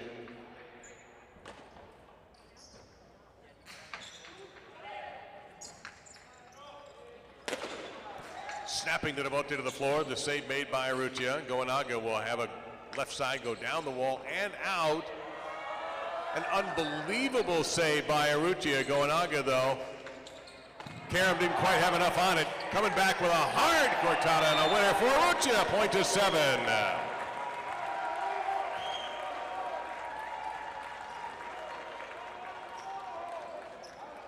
And you can catch the replay of that point on the board.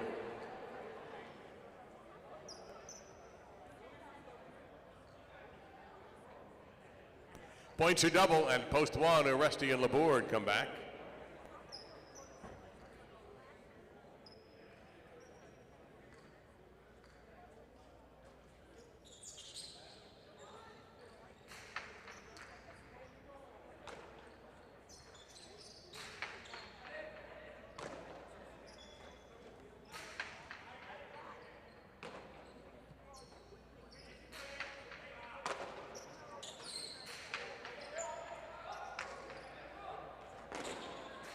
Down to the ground goes Oresti. Arrutia sidearmed that, and what a fine catch there by Laborde.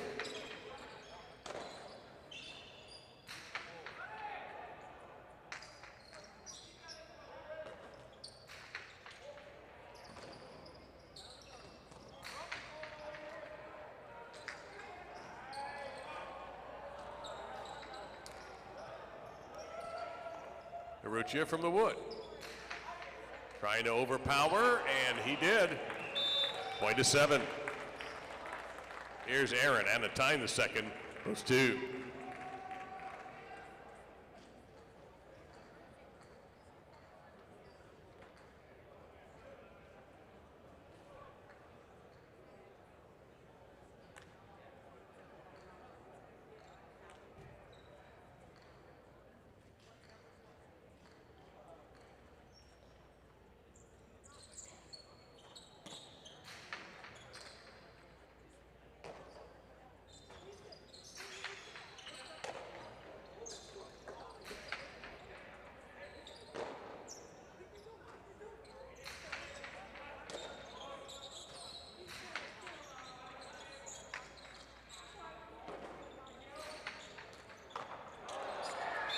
Point 2.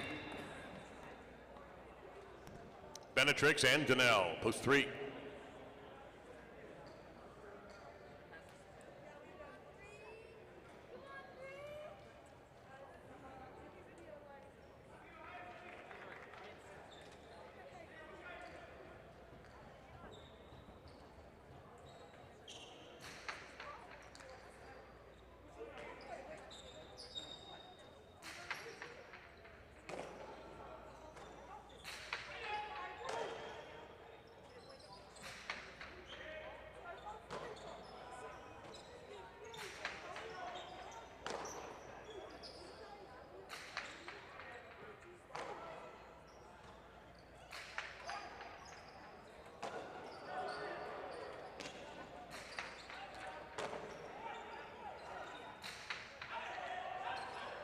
Big right side there by Aaron. Does come out for the rebote by Benetrix. And taken off the wall by a time the second. Point 2.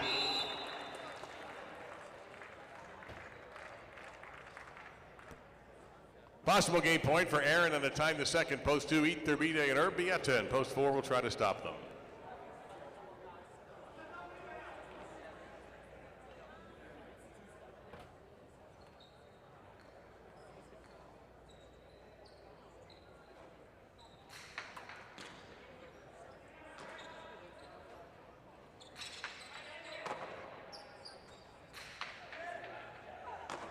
Great catch in the corner there by Urbieta.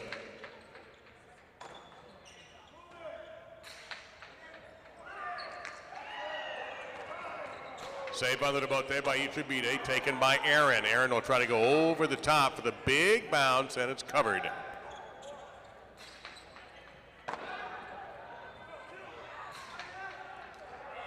There's the picada from Aaron, point a game to the 2. 7 is second. And now the playoff for the show with 4 teams. It starts with 5 serving 6, then 3 versus 4, and the winners play for 3rd place.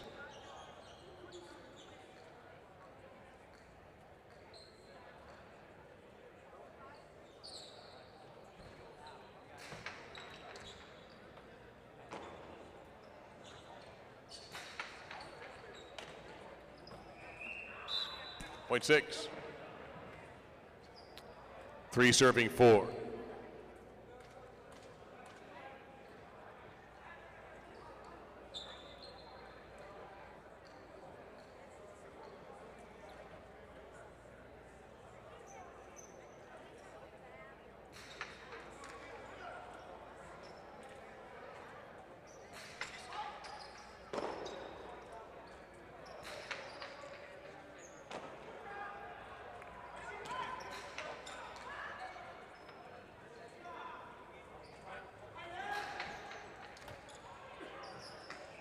Point 3.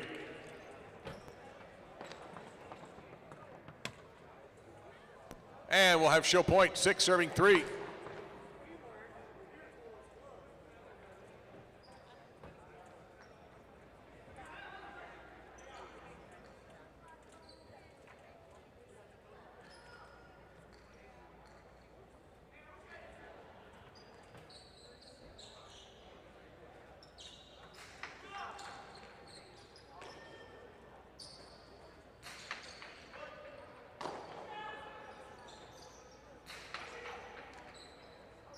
Big right, heavy right side, Mandiola, point 6.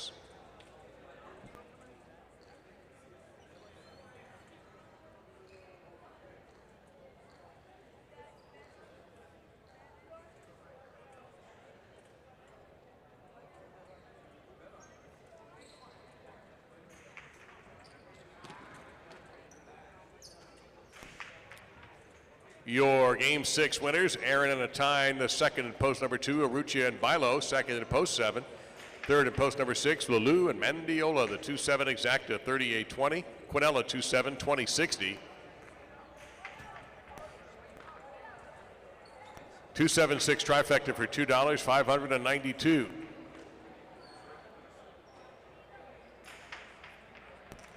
We move to game number 7, our second superfecta of the evening. Spectacular 9 scoring. And the superfecta 4th place needs to be taken into account if you want to make that bet. And do not forget, we're getting ever closer to our climax for the evening, 15-point partido to kick off the Dania Beach Invitational with ZULAIKA and MANCI taking on ETCHEBERRY and PORTET.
Couple of minutes till our Superfecta game. Game number 7 with spectacular 9 scoring.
Here are the players for game number 7. A spectacular 9-scoring game, and the points are doubling at the end of the round. Aaron and Arte in the red at post 1.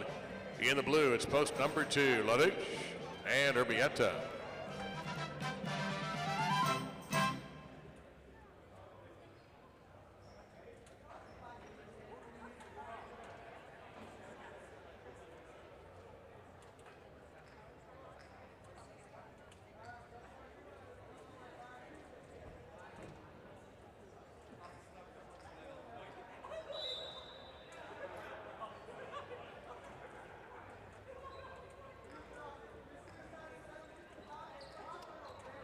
There's the serve. The game is on.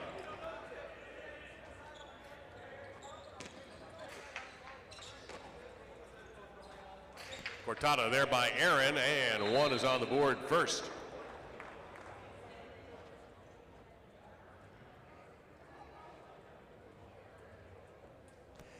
It is in the white shirts, Arruti and Oyenard. They are post number 3.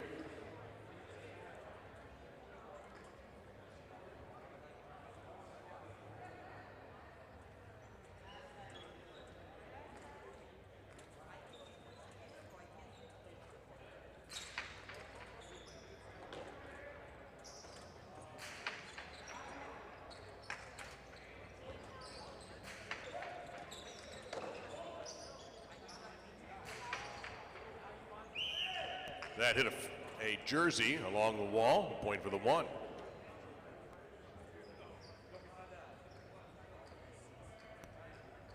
Lalou and Danielle on the green at post 4.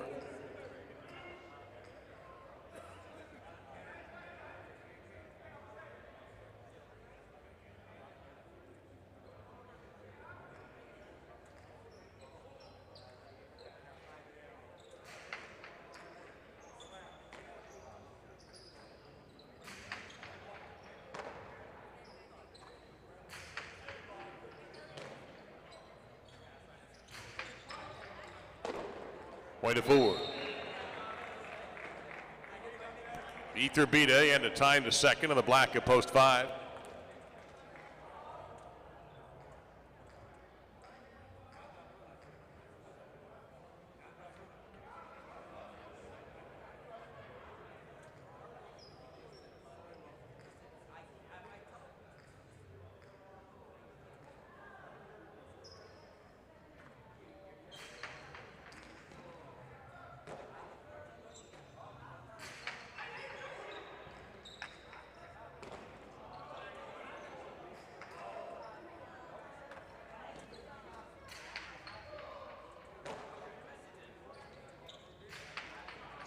Scooped up, ETCHEBERRY. Goes for the 2-wall and crossed up Lalou just a touch, point to 5.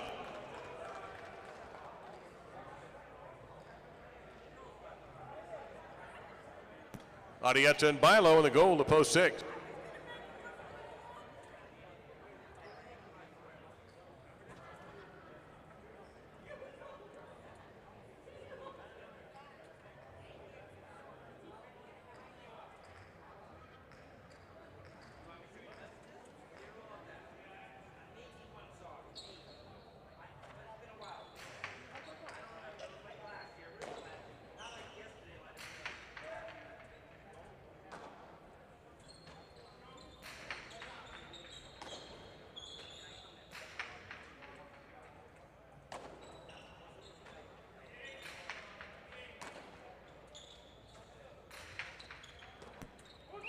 Two bounces on the cortada by Arrieta. The point will go to post 6. Brown shirts in post number 7, Aresti and Laborde.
Point to the 6. Down the purple shirt, choose post 8. Benetrix and Mandiola.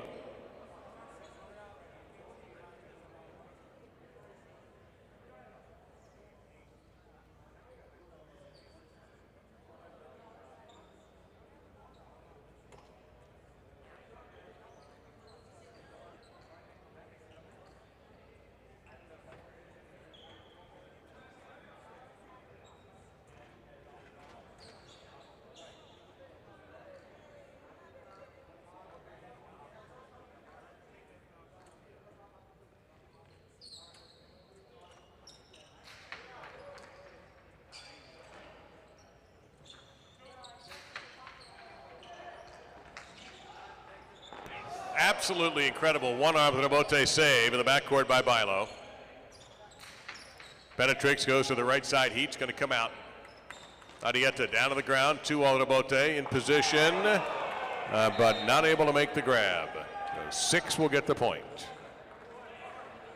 The double point round begins with post number 2, Laduch and Urbieta.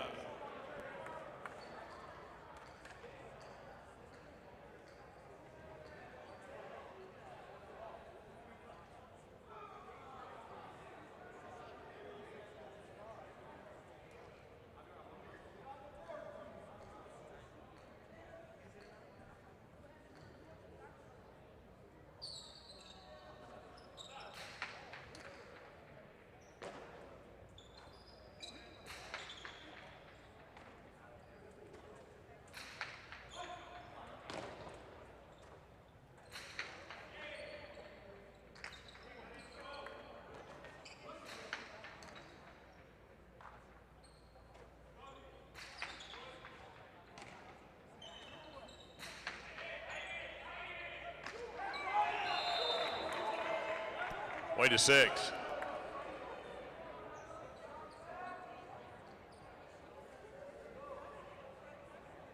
Here is the 3, Urrutia and Oyenard.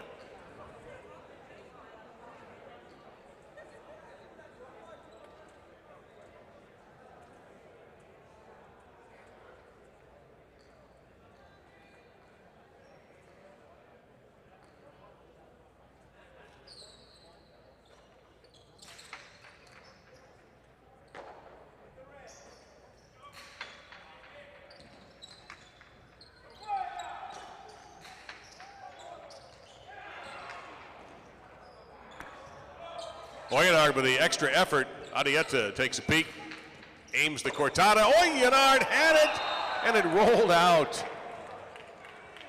Point 6. Possible game point for Adieta and Bailo in post number 6. Here's the 1, Aaron Anarta.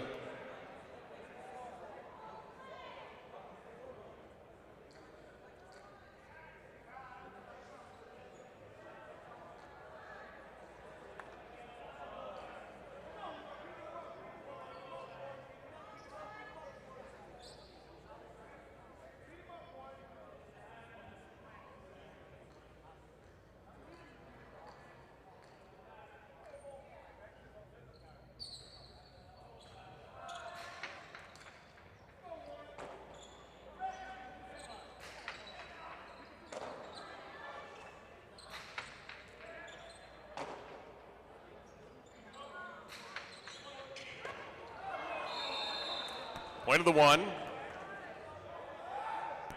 Lalou and Daniel post 4.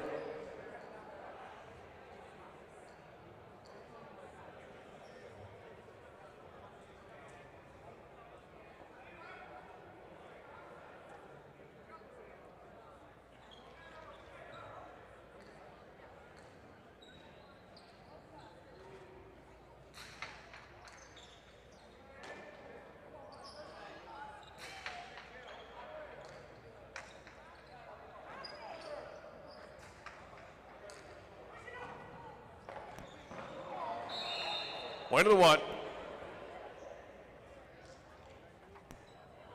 Etherbide and a tie in post 5.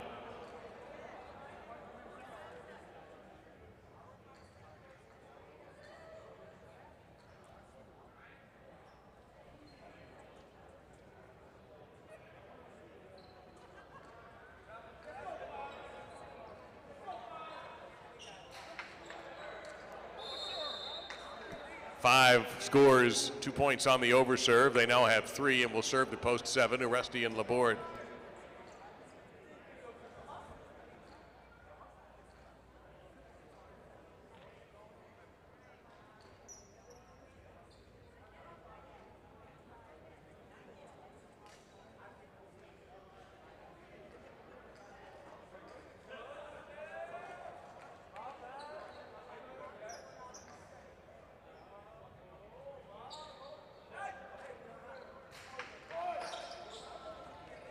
Inside placement, but it's going to be caught by Etherbide, and he will try for the home run. It's going to be more like a double. Uresti sends it back.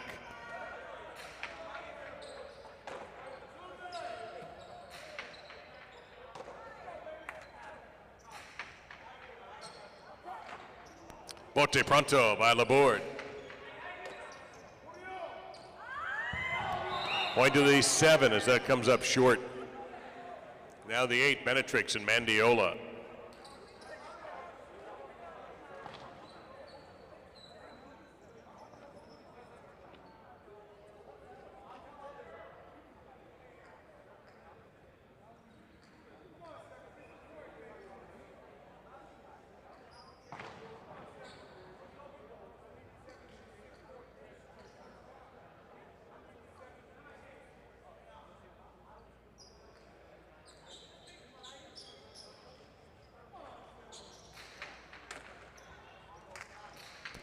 That Ramate is very good by Benetrix, point to the 8.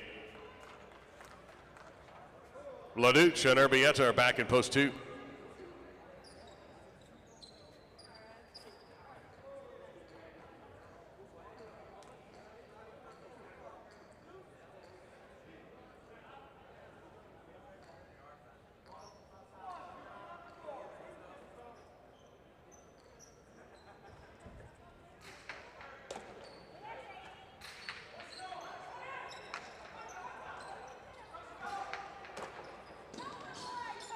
Leduc tries to softly place it inside, and it worked.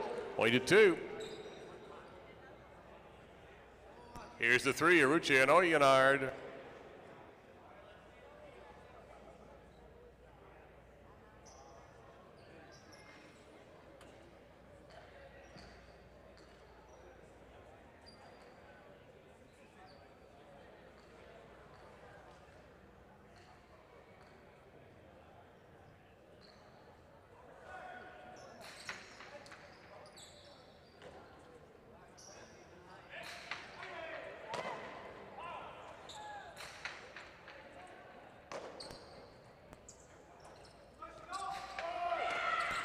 Leduc makes a difficult catch, just gets the left side through to the backcourt. He's in position.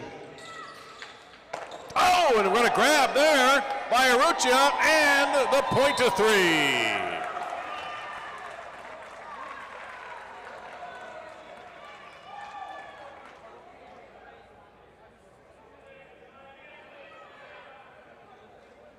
Back with possible game point at post number 6. It's Arrieta and Bailo. 6 has the possible game point, 3 has the serve.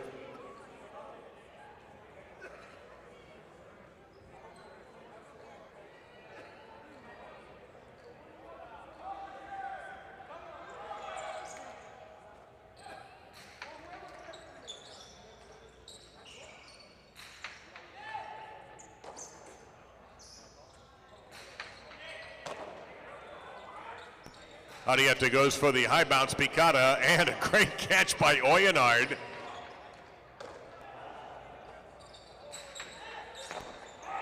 Point of game, post 6. Post 1 finishes second, post 5 is third. Now we have 4 teams left for 1 spot, playoff. 7 will serve 8, then 2 serves 3, and the winners will meet.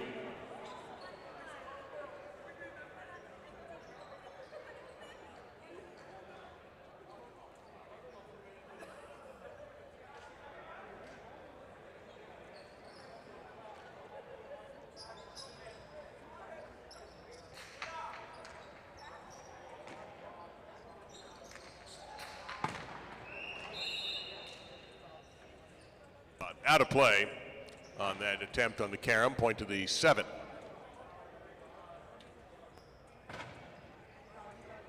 Now 2 serves 3.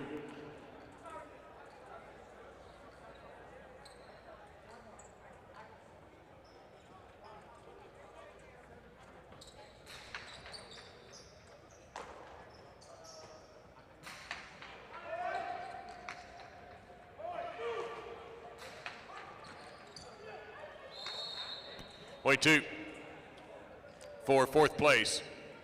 Post 7 will serve to post 2.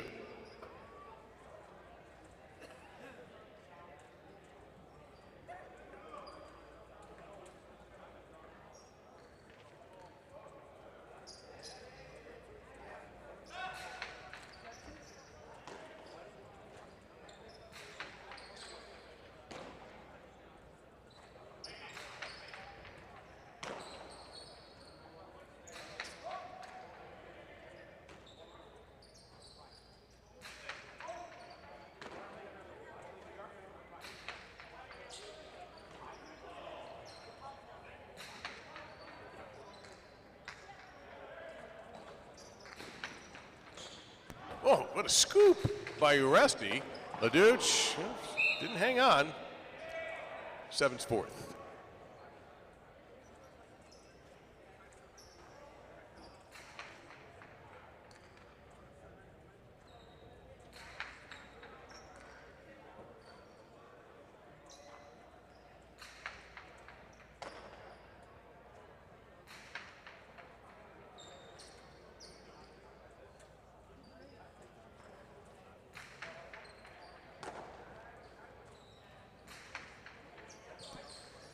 The result from Game 7 is official.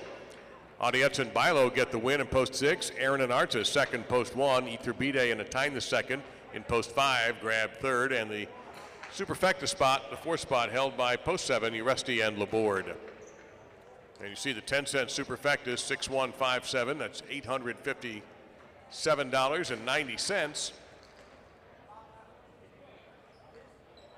6-1 exacta, 82.40. 1-6 Quinella, 39.40. 6-1-5 trifecta, 198.40. And the superfecta for $1 is 857.90. Game 8 will bring in our last daily double of the night. Second number in the pick 6, by the way, is 6. No changes for game number 8. And a reminder, the game 10 is coming soon.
3 minutes until game number 8. 3 minutes.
Down the road, by my half a sheep.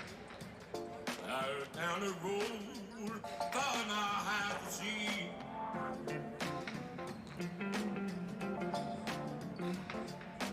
Hey, boom, boom, boom. Boom, boom, boom, boom.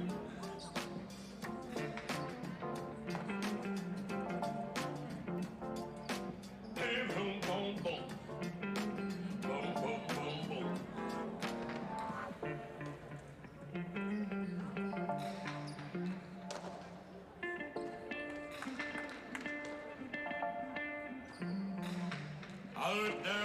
Down the road, by my half a sheep. Down the road, by my half a sheep.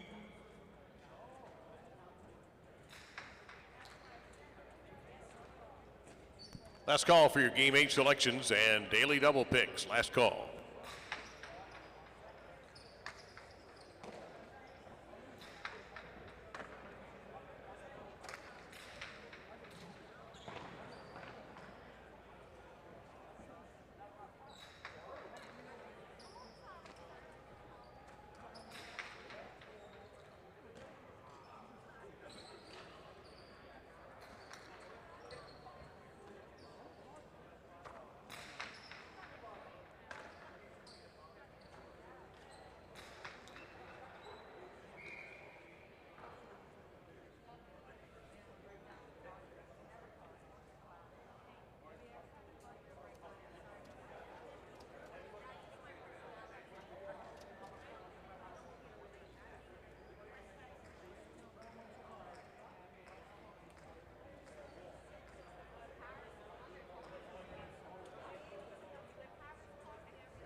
Game number 8 is a spectacular 7 doubles match, which begins our second daily double of the night. It'll be Goanaga and Oyonnax to the red at post 1, serving ETCHEBERRY and MANCI in the blue, post 2.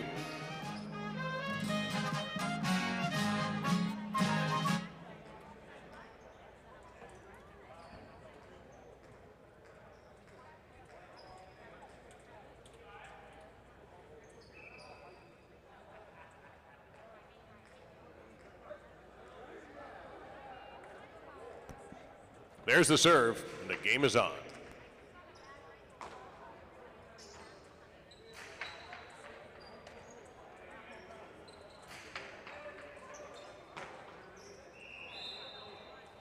That's point for post 1.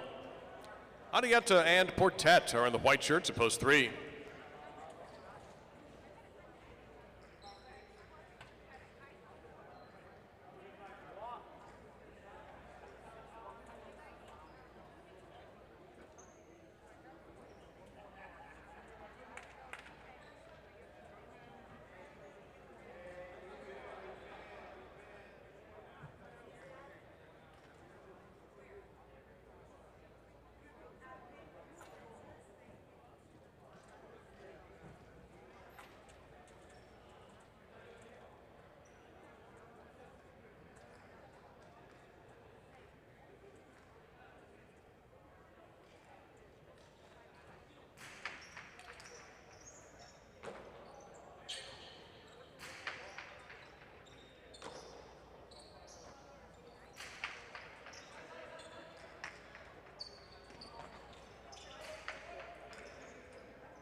Point 3. The green team, post number 4, LaDuche and Bilo.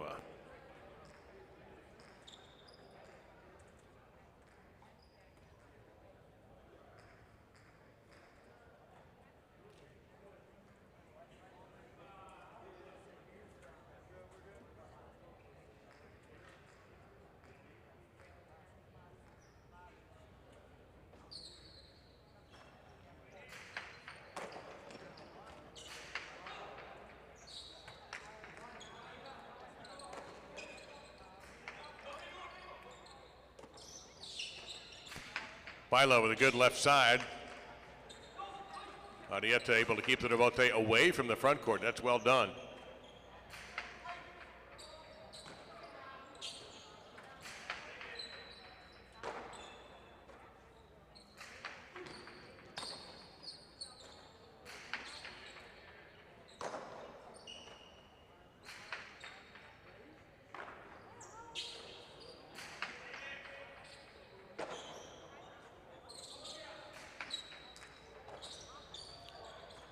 Adieta shoots the 2 off the Bote Corrido catch, and it's well done. Point to the 3. Vicente and Mandiola are teamed with the black shirts at post number 5.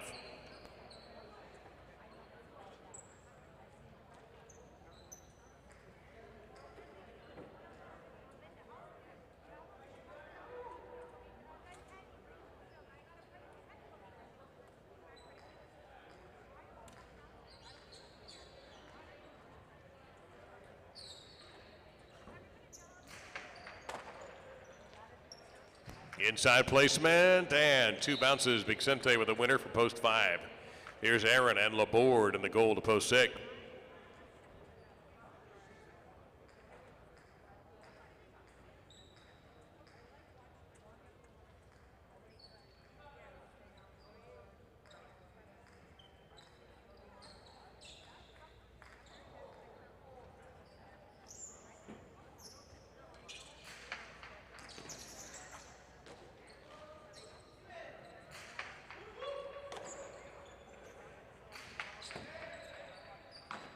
Sideball grab by Laborde.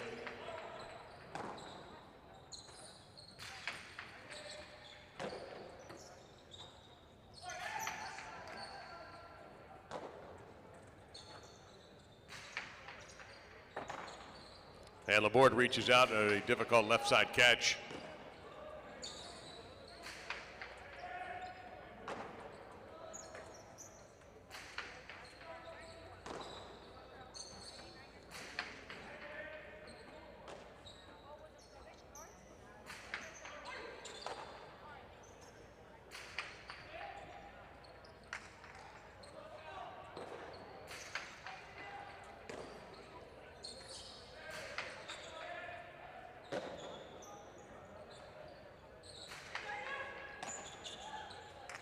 Ramate, and well shot by Vicente, point to 5.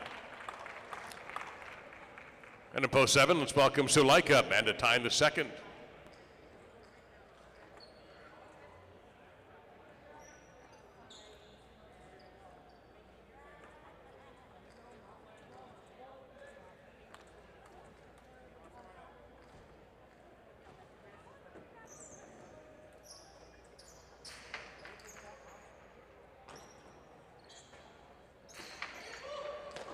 Scoop by Vicente.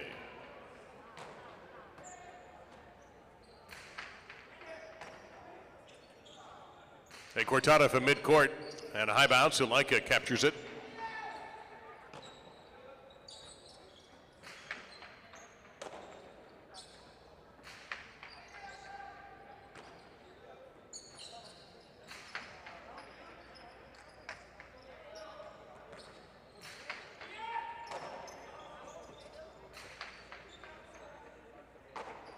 Right to the back wall, tying the second. Fake to Damate, goes to the inside, didn't quite make it down the wall. ZULAIKA returns it. And good grab there by Mendiola.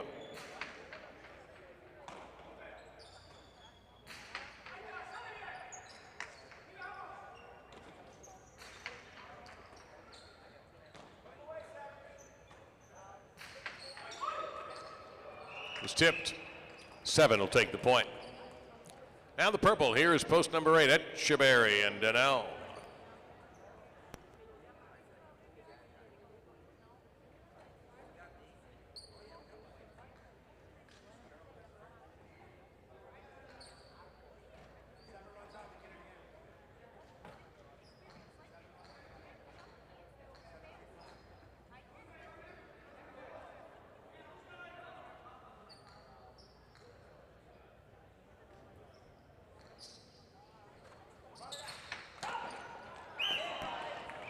Score that point for the 7.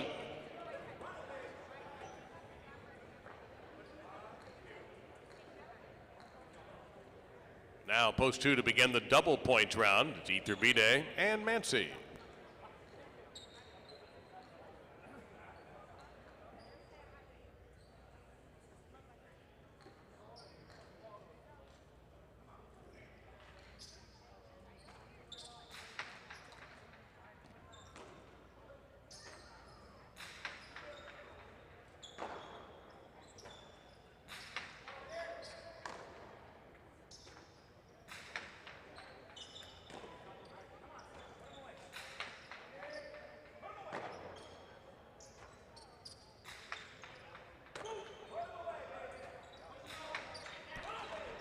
PORTET catch made by ETCHEBERRY.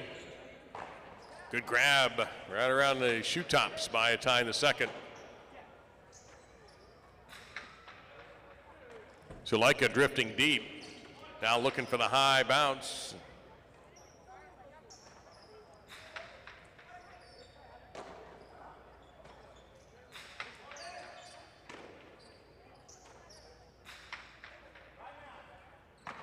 In the corner, almost an impossible catch by a tie in the second.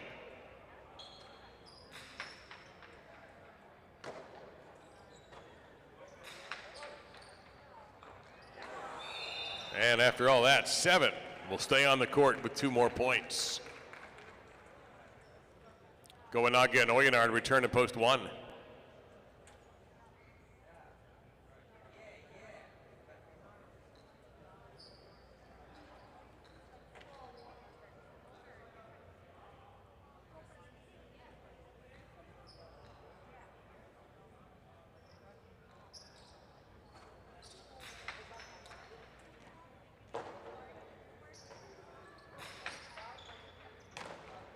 Point of the 1.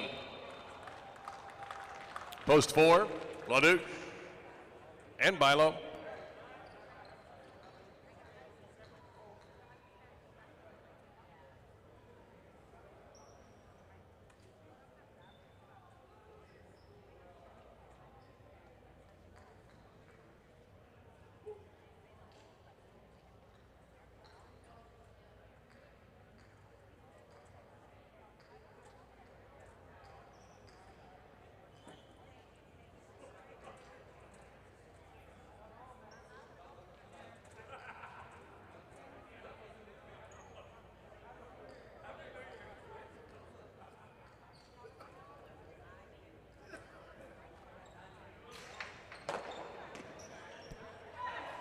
Tejada caught before the second bounce. Big right side.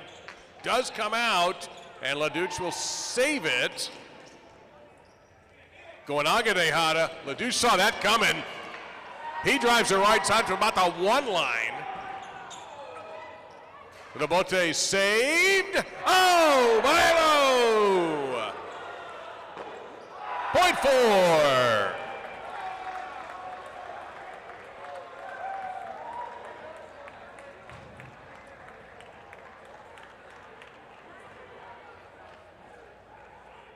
Arrieta and Portet in post 3.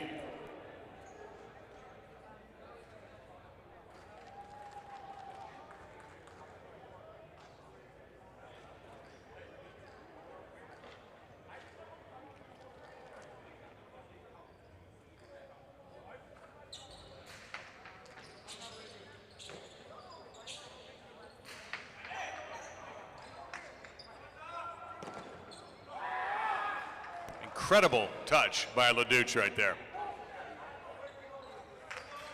Arrieta with a veteran carom, point to 3. Here is the 6, Aaron and Laborde.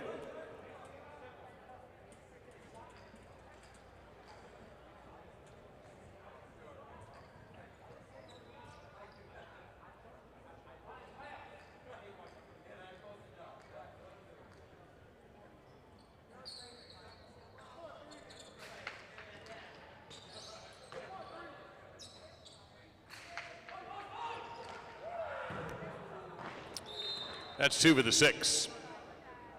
Post 5, Vicente and Mandiola.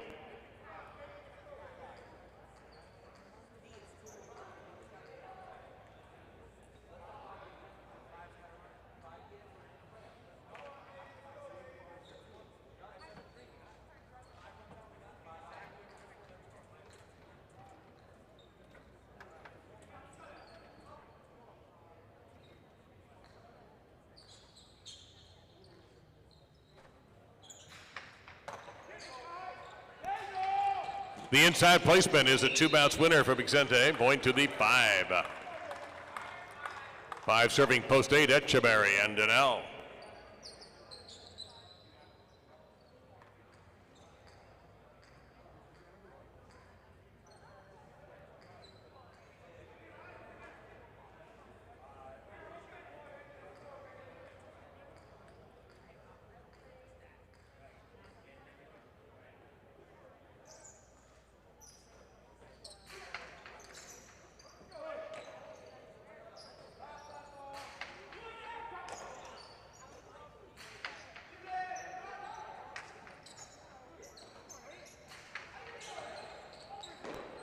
Wonderful grab by Mandiola.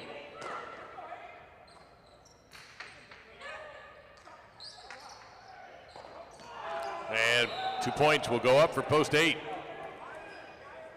Back in post 2, ETCHEBERRY and MANCI.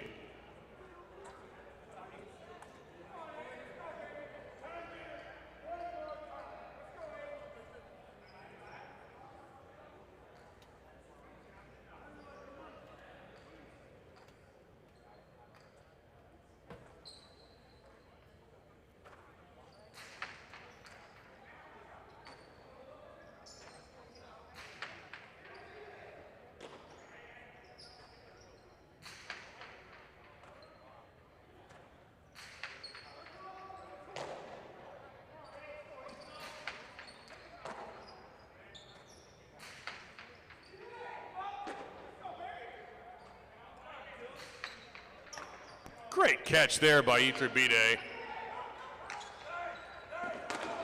Save to the floor by Etcheberry. ETCHEBERRY cruises in, goes right side over the head, and too good. Fine right side by ETCHEBERRY, point to 2. Here's ZULAIKA, and a time the second, post number 7.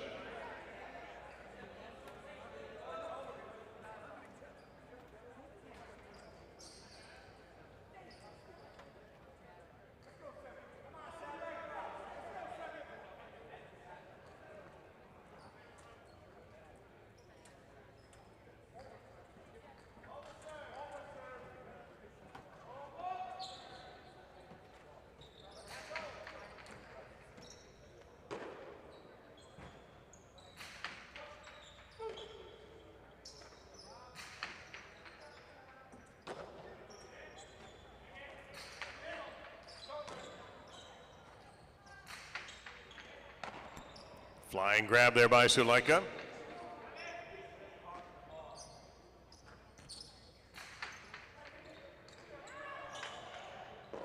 Atine keeps the bote in play. Iturbide steps right up.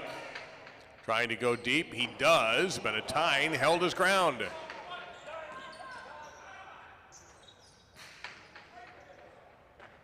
Ooh, what a grab there by Atine the second.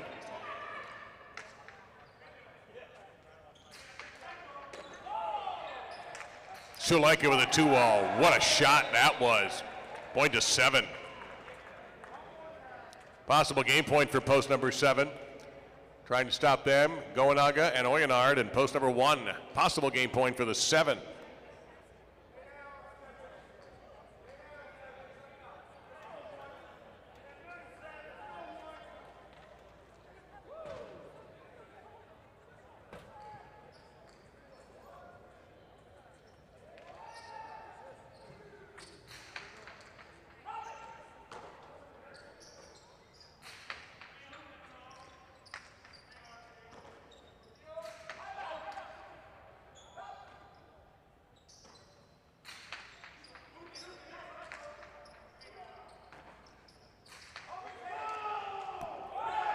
And 7 takes the game. 3 to serve 5 for place and show.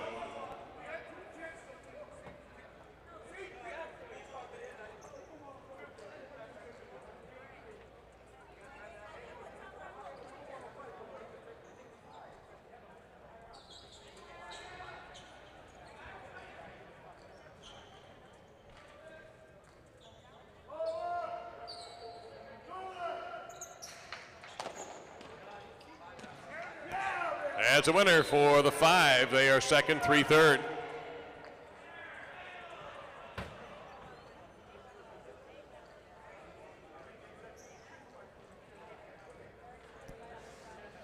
So ZULAIKA and Atine the second win in post 7 in the 8th game. Vicente and Mandiola second in post 5. Arieta and Portet take the show in post number 3.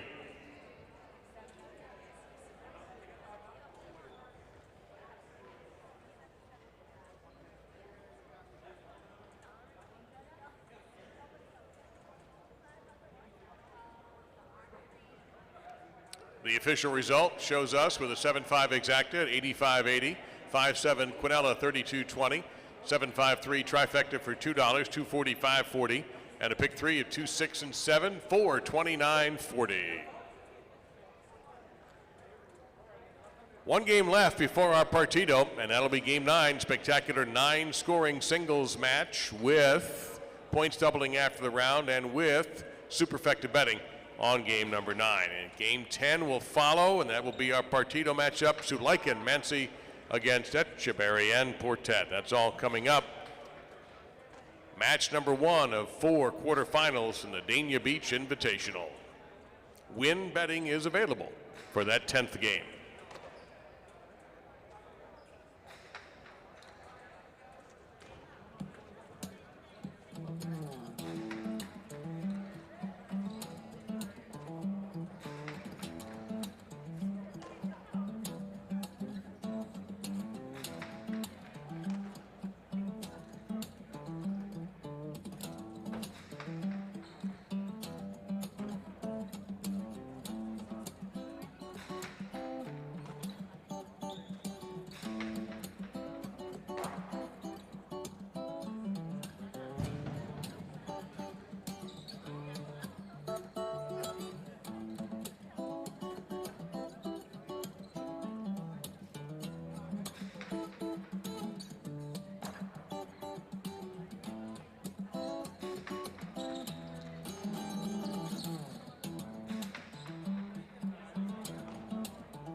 is wrong.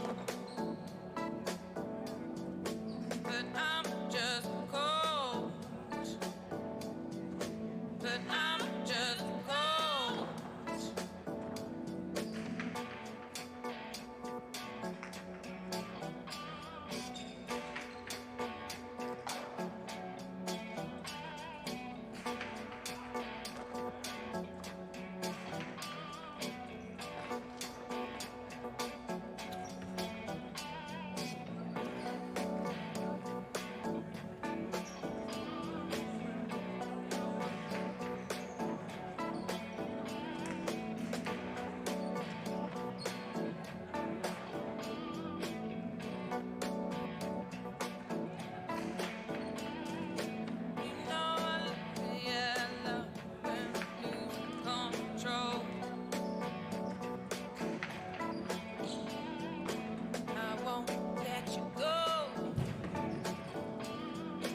I won't let you go.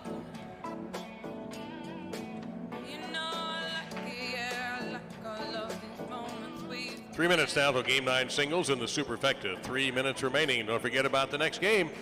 Win betting available on the Partido match. misbehave. You know I like it, yeah, I love it when we lose control. I won't let you go. I won't let you go. You know I like it, yeah, I love it when we lose control. I won't let you go. I won't let you go.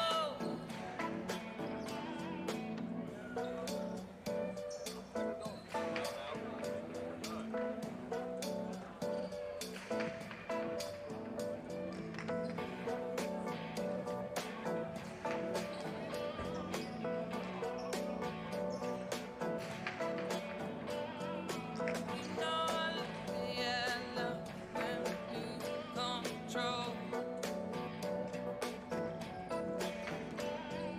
I won't let you go. I won't let you go. I won't let you go. I won't let you go. I won't let you go.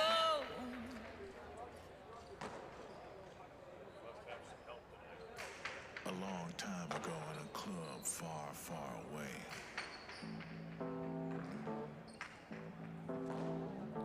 Last call for game number 9.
It's game number 9, spectacular 9 singles match with Adieta serving in the red at post 1. ZULAIKA, the blue, post 2. He'll receive.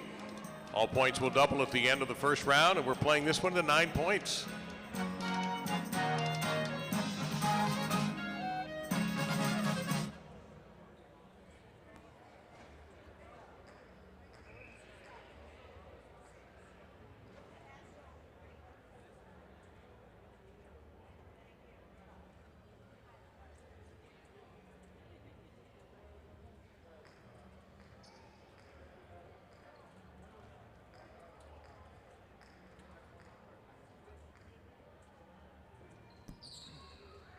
There's the serve, and the game is underway.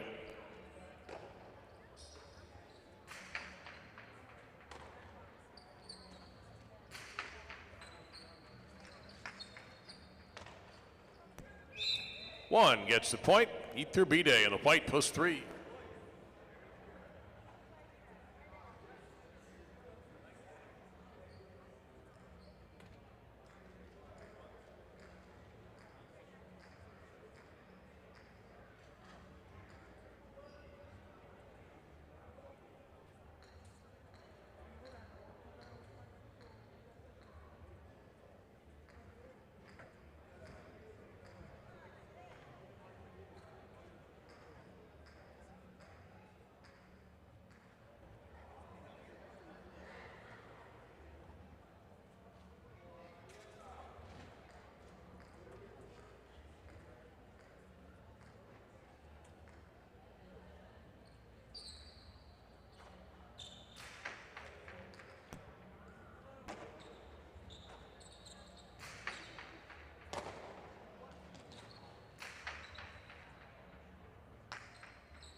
ETCHEBERRY backing up Adieta, who hangs in there at line 10, makes a good catch.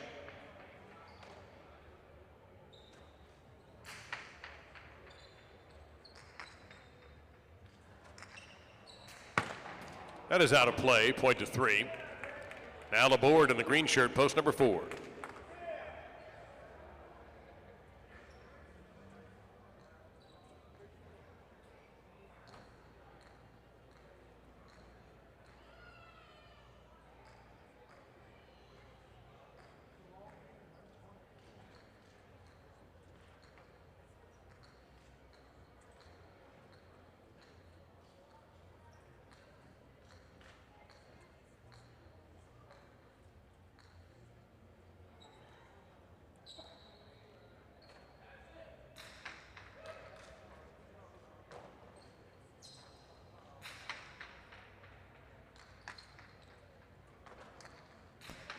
Two over to Bote, had some snap on it.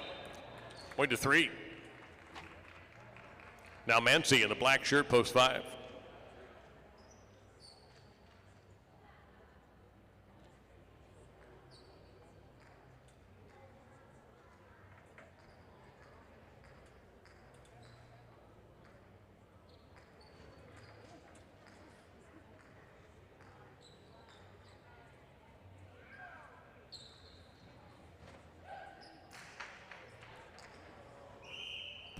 It's an overserve. Point to post 5. MANCI now serves to ETCHEBERRY in the goal to post 6.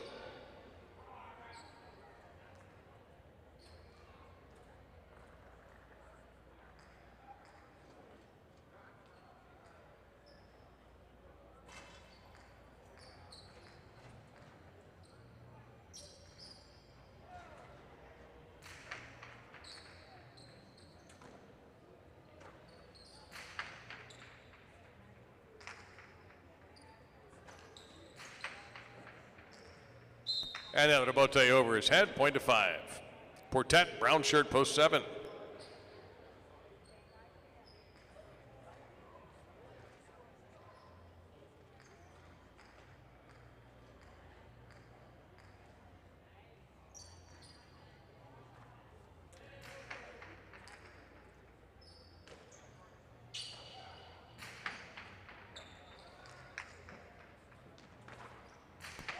Huge Bote by MANCI.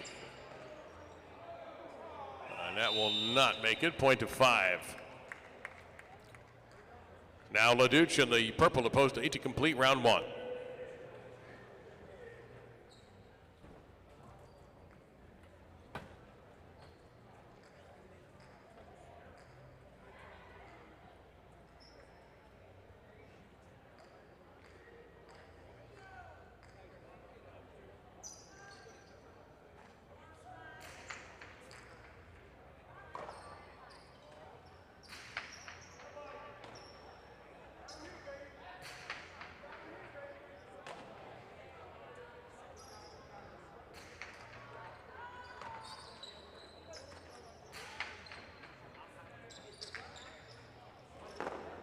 LaDuce down to the floor to make the save, and it'll work.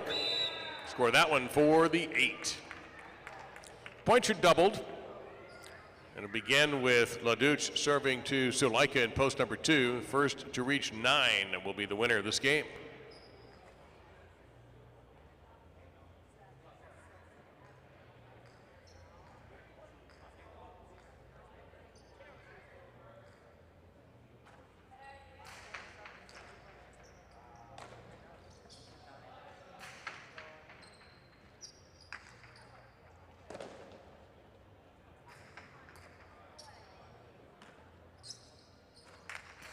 Karam by ZULAIKA, decisive point to the 2. Here's post 1, Arietta.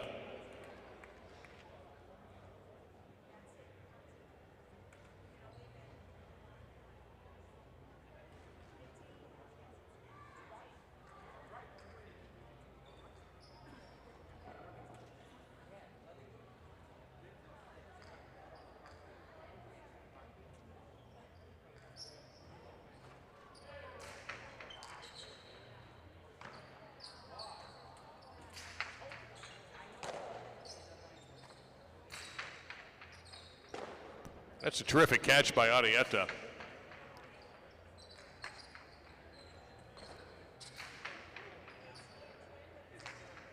That checks up. Point to 2. Laborde, post 4.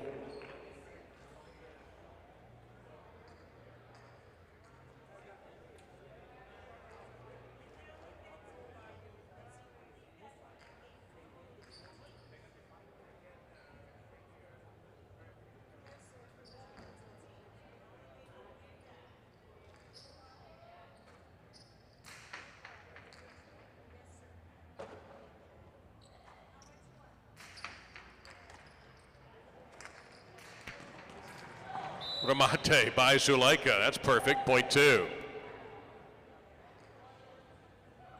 Here's Etherbide in post 3.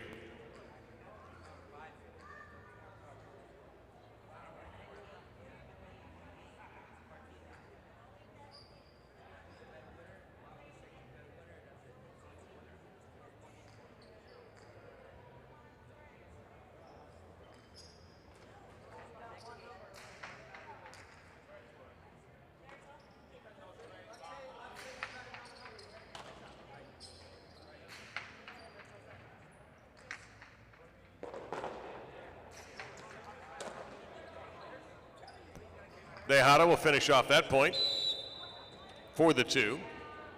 And just like that, ZULAIKA has possible game point at post number 2. Here's ETCHEBERRY in post 6.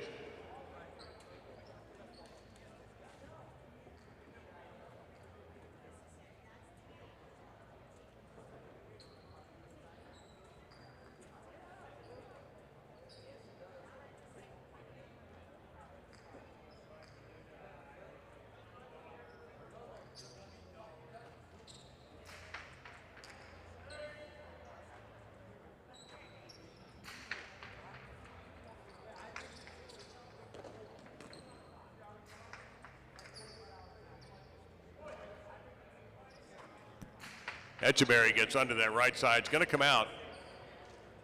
ZULAIKA with that right side of the bote. ETCHEBERRY has it.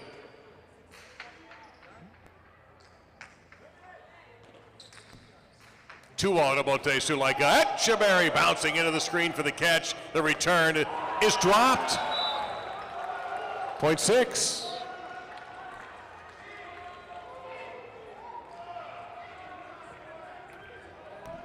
Portet post 7.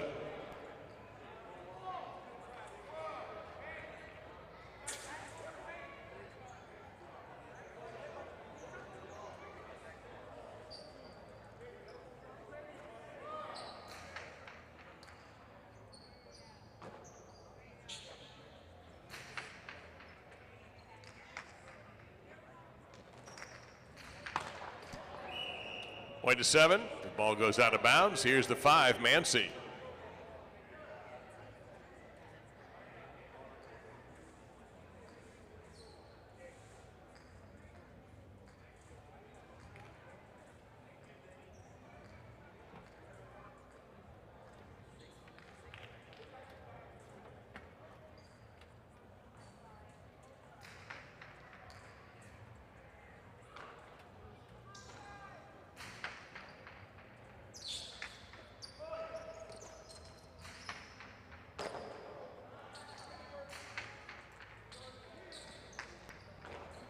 Kept back into play by Portet.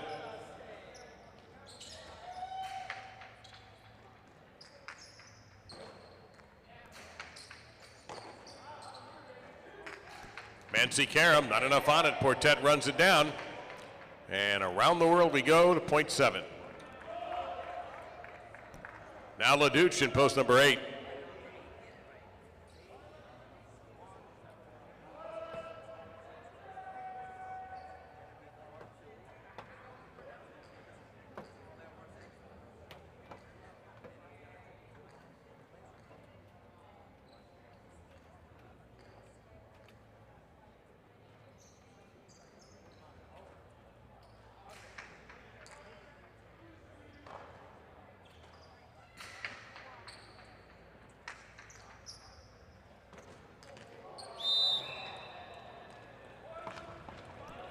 LaDuche scores in post 8. He'll serve to Arrieta in post number 1.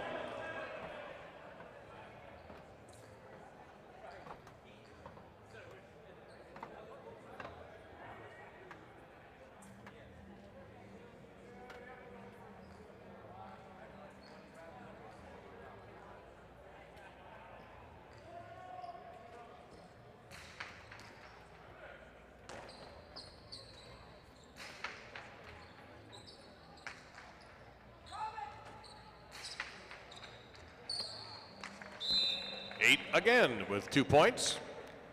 LaDuche in post 8, now serving to the post 4. Laborde.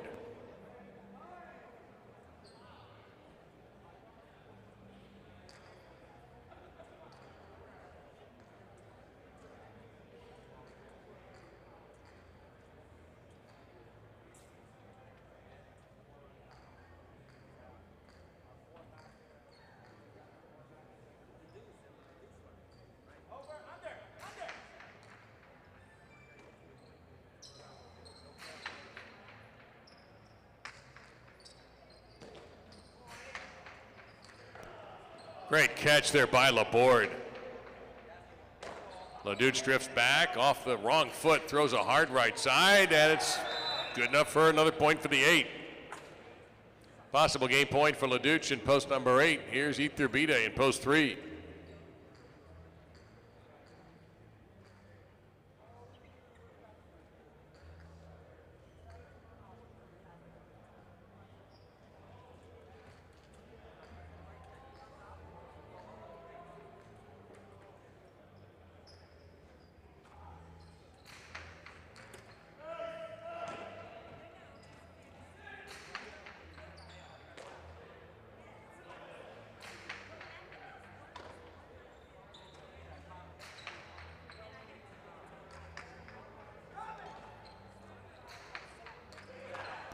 Terrific catch by Iturbide. Drives a good-looking right side. LaDuche will fight for it. It will fall short.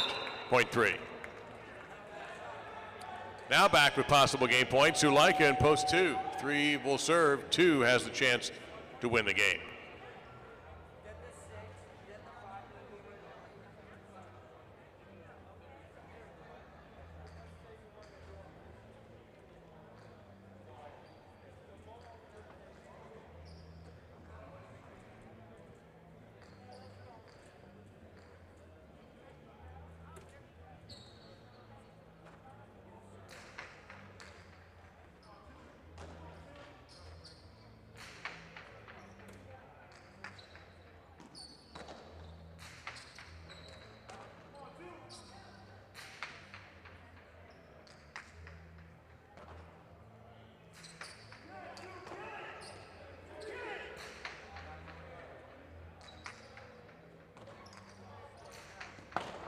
It's out of bounds. Point of game to post 2.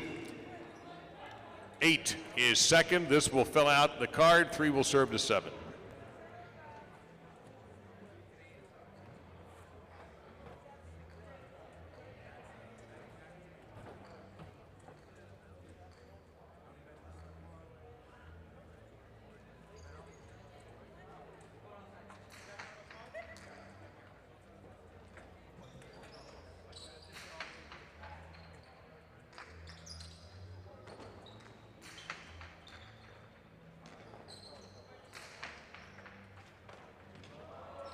Portet.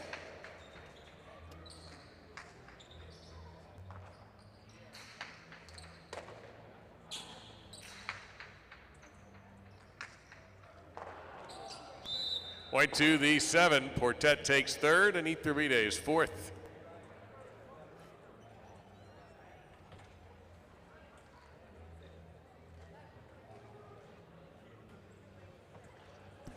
ZULAIKA, the winner of Game 9 singles in post 2. LaDuce takes the place position in post 8. The show to Portet post 7. Iturbide is fourth in post number 3.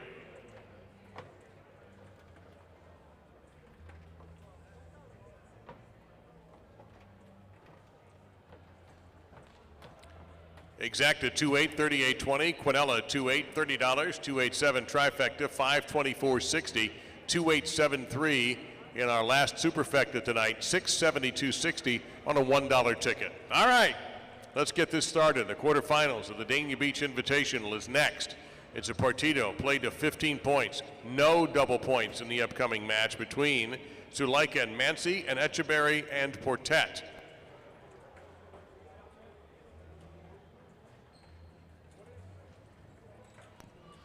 ZULAIKA and MANCI, the higher seed, will be in post number 1. Post 2 will be ETCHEBERRY and PORTET. The higher seed will always serve in this event. 6 minutes to post. This is straight win betting. The players will warm up and we'll get going.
1, 0. All engine running. Liftoff. We have a liftoff.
So let's take a moment to get you up to speed on the rules for this partido that are a little bit different than a typical Quinella game with double points. First off, no double points. Secondly, you are allowed one overserve, but never an underserve. If you overserve once, it's like tennis, you get another one. If you underserve, however, it's like Alai, you don't, and you lose the point. You don't see it very often, but in a Quinella game, it is illegal to use the side wall on the serve. In other words, you can't hit the side wall first. Here you can. In a partido, you can hit the side wall before the front wall on a serve. That's legal. Players can also take a break, but only off of the winning point. So one of these teams wins a point, they decide they want to take a short break, they can do so. Not the losing team of a point. And that's basically it. The rest of it you know, but we'll remind you from time to time. Again, no double points, one overserve allowed in a turn, but no underserve allowed. Two wall serves are allowed, and by that we mean the sidewall is hit first. That's okay in a partido. We'll begin very, very shortly. Sit back and enjoy this battle, the first of our quarterfinals for the Dania Beach Invitational.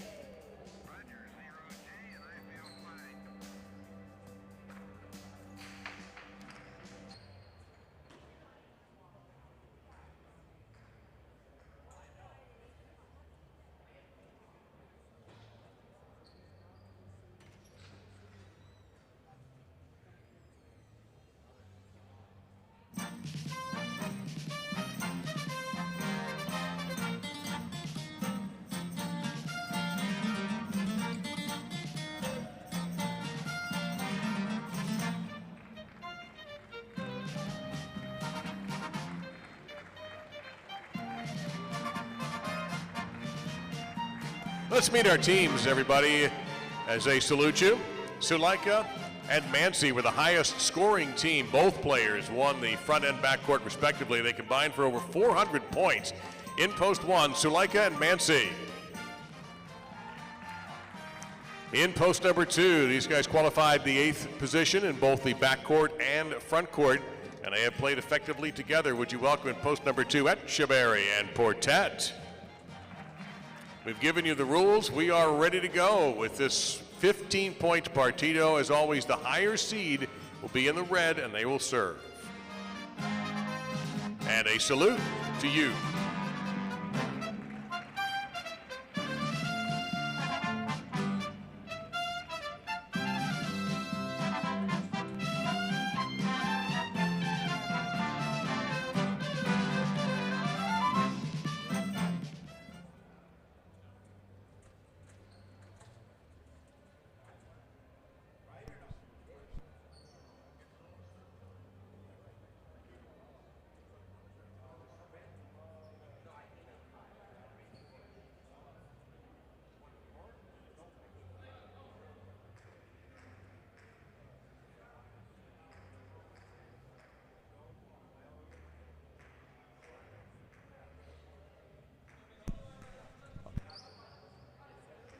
All right, everybody, here we go, here we go, here we go. The partido is about to begin. Benny has already explained the ball situation. We have a couple that are absolute what I call baked potatoes that look brown, that are just cold as ice, and others that have been lightly used and haven't reached that kind of super speed yet, although with some of the guys in here, it won't take them long for it to reach super speed. Number 1 seed, ZULAIKA and MANCI, against number 8, ETCHEBERRY and PORTET. I think we both picked the number 1 seed here. I think so, yeah.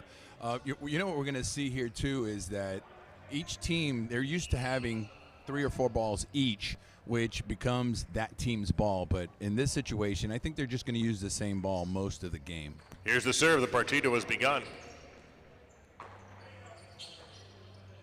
So I'll be talking to you all and also to the house, and you get that feed also. So see how aggressive. Cortado there by ZULAIKA, caught by ETCHEBERRY. Didn't take long to get our first shot. ZULAIKA digs out the Debote save.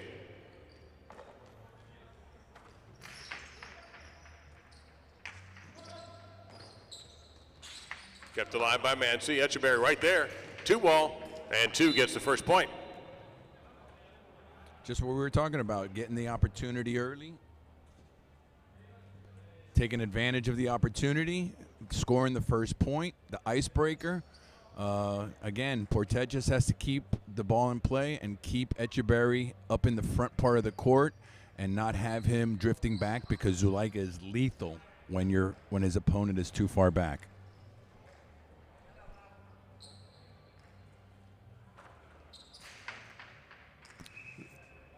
That is an overserve, but in this partido, 1 overserve is allowed. This serve must be good.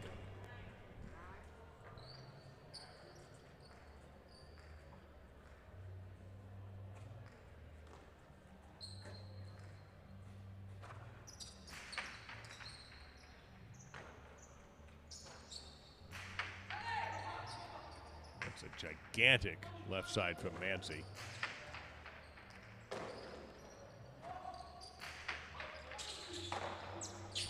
Great sideball catch there by Portet. Of course, ZULAIKA coming off of back-to-back wins. His first 2 games of the night, he wins them.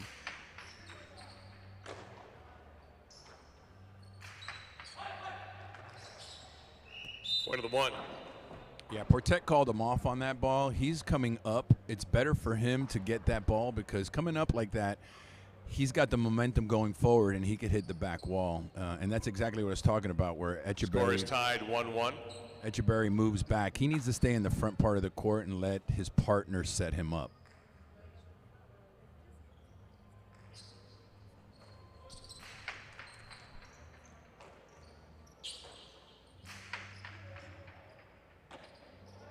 Great catch in the corner there by MANCI.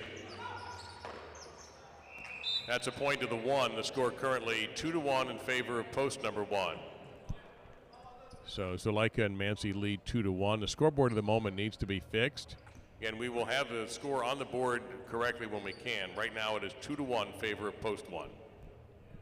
So we apologize for that. We're literally working on that right now.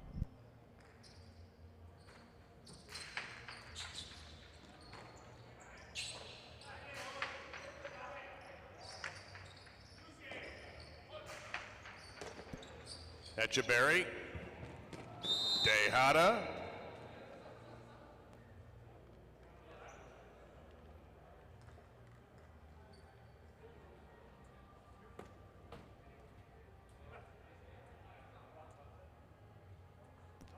so it's 3-1 for the red team of ZULAIKA and MANCI.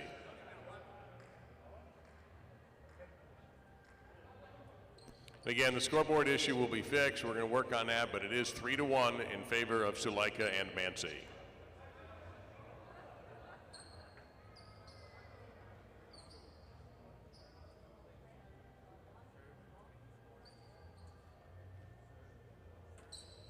So our apologies for that. We have a situation here that I keep score, and I got the first point, but the problem is we haven't erased the other teams, the top 8. So when ZULAIKA and MANCI lost the first point, they dropped to the bottom. So I can't register a point for them. And we're going to work on that right now. In the meantime, we may be getting one of those breaks or certainly looks like a ball change for the moment.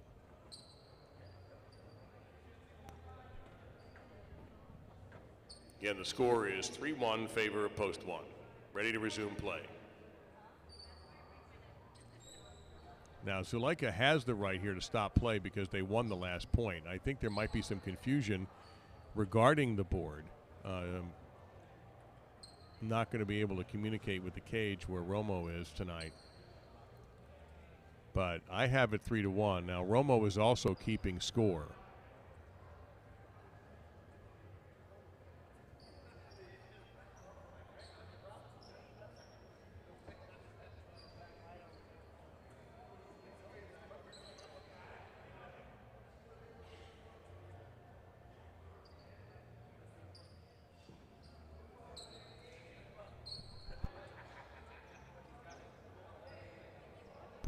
I think we're ready. Whatever that was has been hopefully solved.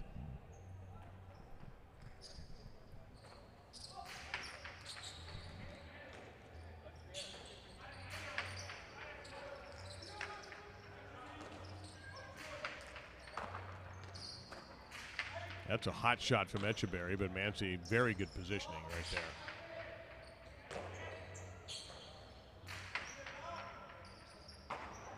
At the back wall, MANCI. I don't know if you can tell on your devices, but ETCHEBERRY is pounding these left sides, but they're.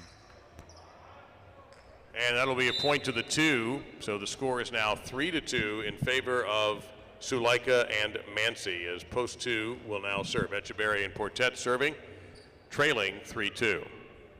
Well, that was an odd and unexpected reaction off the back wall there, off that little corner, little intersection of the floor and the wall, and ZULAIKA just wasn't ready for it. I don't know how anybody could have been in that situation.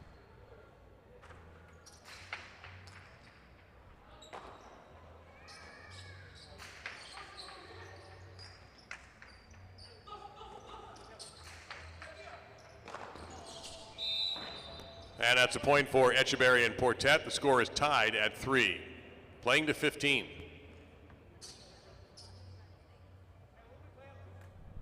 So 2 in a row for post 2 after a run of 3 in a row for ZULAIKA and MANCI. So ETCHEBERRY and PORTET serving with the score tied at 3. Score tied 3-3. And again, we apologize. Now we do think we have put up an alternate scoreboard. That's an overserve. ETCHEBERRY will get one more opportunity to serve. So let me look here at what you guys are looking at for the moment, and there you go. We have a little makeup scoreboard there.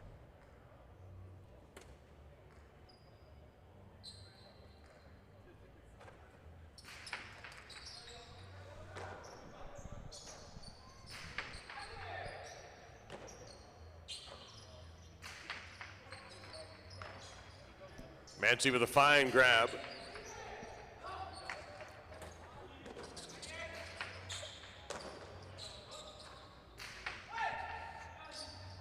Like ZULAIKA have been out of a couple of the points there. Point 2, post number 1. So it's 4-3 for ZULAIKA and MANCI over ETCHEBERRY and PORTET. 4-3 the score. Seemed like ZULAIKA had sort of been a spectator for a couple of points, but that time he did get involved, and ETCHEBERRY missing out. So now the pre-tournament favorite, I think, if you're the number 1 seed, logically, you'd be the pre-tournament favorite, takes the 4-3 lead. ZULAIKA has made all of his serves in 1 try so far. We have not seen a sidewall serve yet.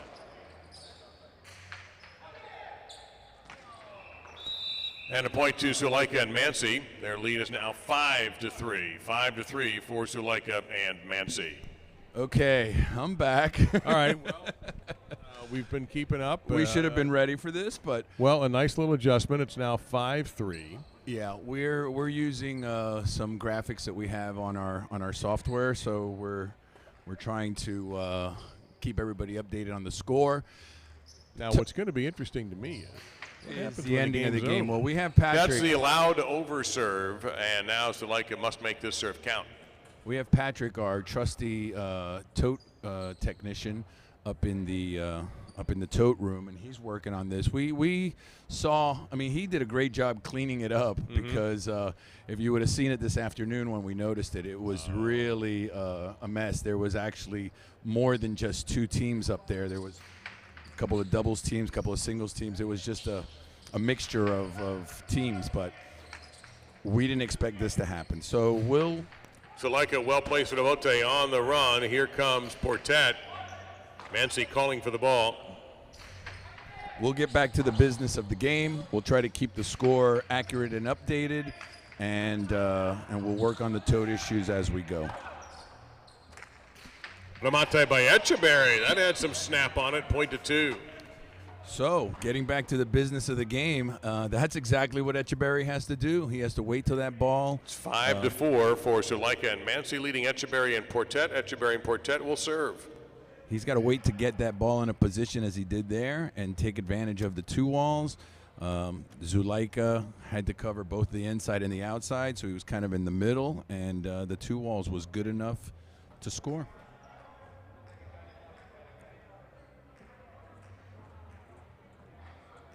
Yeah, I mentioned this just before you came back up. It seems like the last few points, ZULAIKA's kind of been a spectator. Haven't seen him as involved. Maybe this is, it's like when you have in football, when you have a team, you decide, we must run the ball to keep that offense off the field on the other side. And this is, to me, sort of what's happening here, at least early on, trying to keep ZULAIKA out of it if they can. Well, that's the one unknown with us is we don't know what each team has as a strategy, and maybe this is exactly what the 2 team is thinking. Keep them off balance and keep them on the defense. That's a good side right there. Point to ZULAIKA and MANCI. Their lead now 6-4. 6-4 as they will retake the serve. That thing just sunk.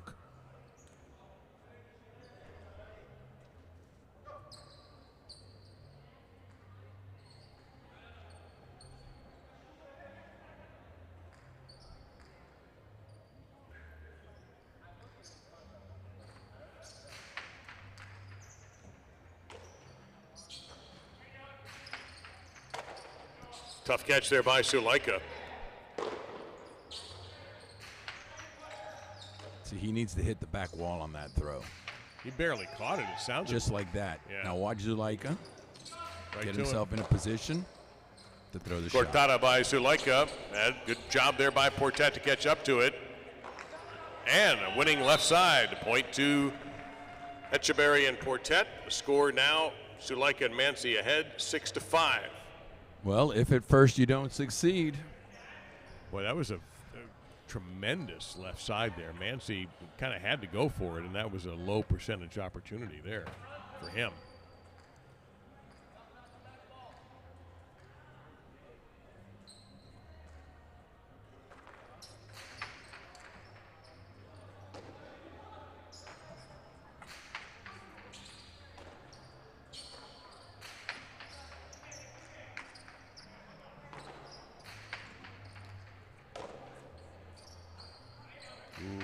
That's trouble. Yeah, remember Portet had that right side bicep injury, and Portet charging in, gets under that right side. Got a lot on that, though. he's been trying to protect it, but I guess in a match like this, he's going to have to take it out. Good looking left side there, but ZULAIKA 2 on the Bote. ETCHEBERRY handles the high bounce. He'll go right over the top, and MANCI is there.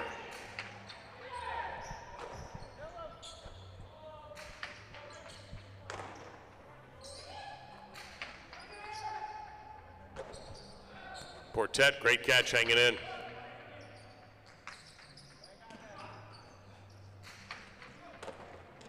ETCHEBERRY with another good grab. That's trouble. Chopped down there by Portet. Boy, it looked like ZULAIKA really faked him out there. Chick-chack, Chula, Simone Barracuda. Point to ZULAIKA and MANCI. You know, that's the one shot that there's no defense for that. The chick-chack. 7-5 in favor of ZULAIKA and MANCI. When you get the ball in the position to throw it over the back quarter's head, it doesn't matter how fast he runs back there. You saw that ball just check off the back wall and come straight down. And as you see, the players are taking a break. This was called for by the team that won the last point. That's ZULAIKA and MANCI. So we'll take a moment to remind you what's happening tomorrow. We'll have another 10-game performance tomorrow night. First game time, 7 o'clock, of course, our usual 9-game schedule, and we'll tack on another partido. Tomorrow night, it'll be Iturbide and Oyenard against Aaron and Labor. That ought to be spectacular, and that'll be another 15-point, everything the same as far as the rules. And that will be tomorrow night. Then Saturday, we'll do a doubleheader, 1 and 7. And then Sunday, our 1 o'clock matinee. So players will be back here momentarily. Anyway, sorry about that, but I figured better let everybody know what's happening. 7-5 is the score. ZULAIKA and MANCI over ETCHEBERRY and PORTET. With Benny Bueno, I'm Dave Lamont, and we thank you for watching. Whenever you're watching, whether you're joining us right this moment or catching back, and I mean by live, or catching up in the next day or even later tonight if you're a night owl type. You know, watching MANCI play, anybody that's been a long-time Dania fan would remember number 41, Bill, which was like a 7-time world champion. And he reminds me a lot of him. He's not a big guy. He's not, you know, you look at him and you might mistake him for a front quarter sometimes, but he catches well, and he does what he has to do. He puts the ball where it needs to be to give his partner a chance to score points. And again, it's a long game, so I think that they're pacing themselves. I don't think that they want to do too much too soon. These games, if they're evenly matched like this, they usually come down to the last 4 or 5 points. So I think what they're trying to do is pace themselves. One of the things I learned when I played partidos, and I never played a 15-point partido. I always played 30 or 35-point partidos, is no matter how many points your partner has, you still have to score 15 points here. So even if you're down 7-5, that doesn't mean that that you can't win. You still have to score 15 points. So if they're a couple points ahead of you, there's a little more pressure on you, but you still have to score 15. So I think they're pacing themselves. So far, we've had no underserves. We've had a couple of overserves, but each time the player has come back with the legal serve. And so we've had nothing unfortunate like that happen. Very tight match so far. It's 7-5, ZULAIKA and MANCI. If whoever wins this will advance to January 19th semifinals against the winner of tomorrow night, which is Iturbide Oyenard versus Aaron and Laborde. We are ready to resume. ZULAIKA serving. That's an underserve and an immediate loss of point. So it is now 7-6 in favor of ZULAIKA and MANCI. ETCHEBERRY and PORTET to serve. That is totally unexpected. Yeah, the cardinal rule in partidos is not to underserve. I mean, you have an overserve, so there's absolutely no reason to throw the ball that low on the front wall. Quite the contrary, what you want to try to do is get it as close to the overserve line as possible to keep your opponent deep.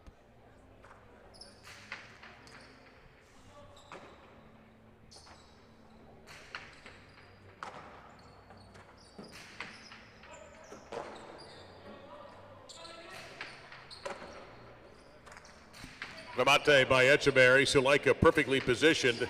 That's going to be a hard catch, but Portet's right there.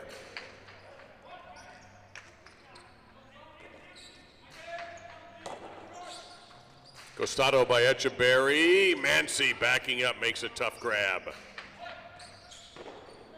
Well, MANCI won that point. ZULAIKA and MANCI get the point. They lead 8-6.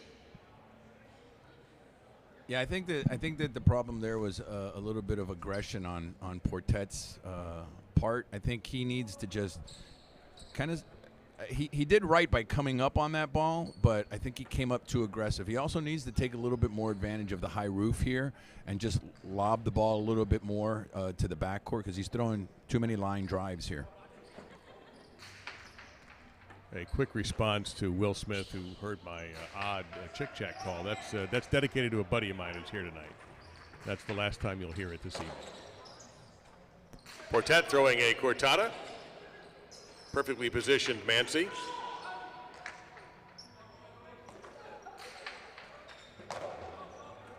Yeah, that expression is an oldie from my highlight attendance days, which were frequent. ZULAIKA going over the top.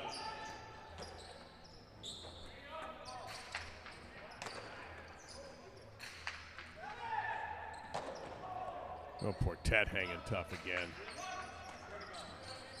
That's a great play on his part, because if that ball hits that back wall, it's going to put them on the defense right away.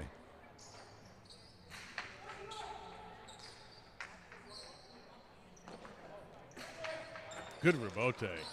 You know, Find the rebote by Etcheberry. They get a point and now trail 8-7 as they get the serve back. I know it's early in the game, but I've been waiting for that rebote right there. If you look at it, that rebote, very few players, very few front quarters use it, okay? So when a guy is where he was throwing a rebote, the front quarter is looking for the ball in the air. So he'll run up to the 5 or 6 line, and the back quarter will follow him up and try to catch a Botacarito at the 8 or 9 if he can't get it. But when you throw the ball in the air to the 8 line, it creates confusion, and it... That's an overserve. Now this serve must be correct. And it automatically puts the back quarter in a tough position, because he can't catch it in the air. It's bouncing at his feet, and it's definitely not coming out off the back wall. So that's a great rebote, and that's one thing that this kid Etcheberry has that very few on this roster at least have. He manages to get that serve in nicely.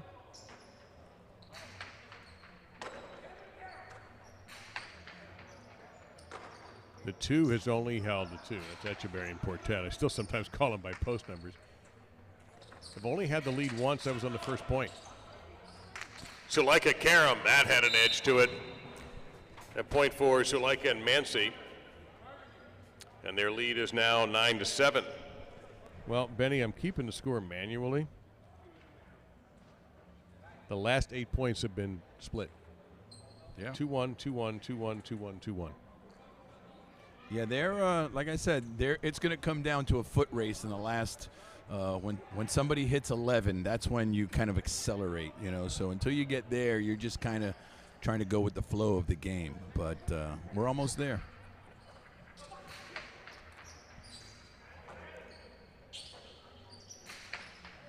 Ooh, that's trouble.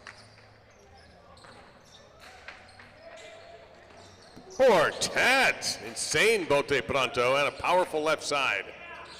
ZULAIKA slugs the bote. Gotta catch that.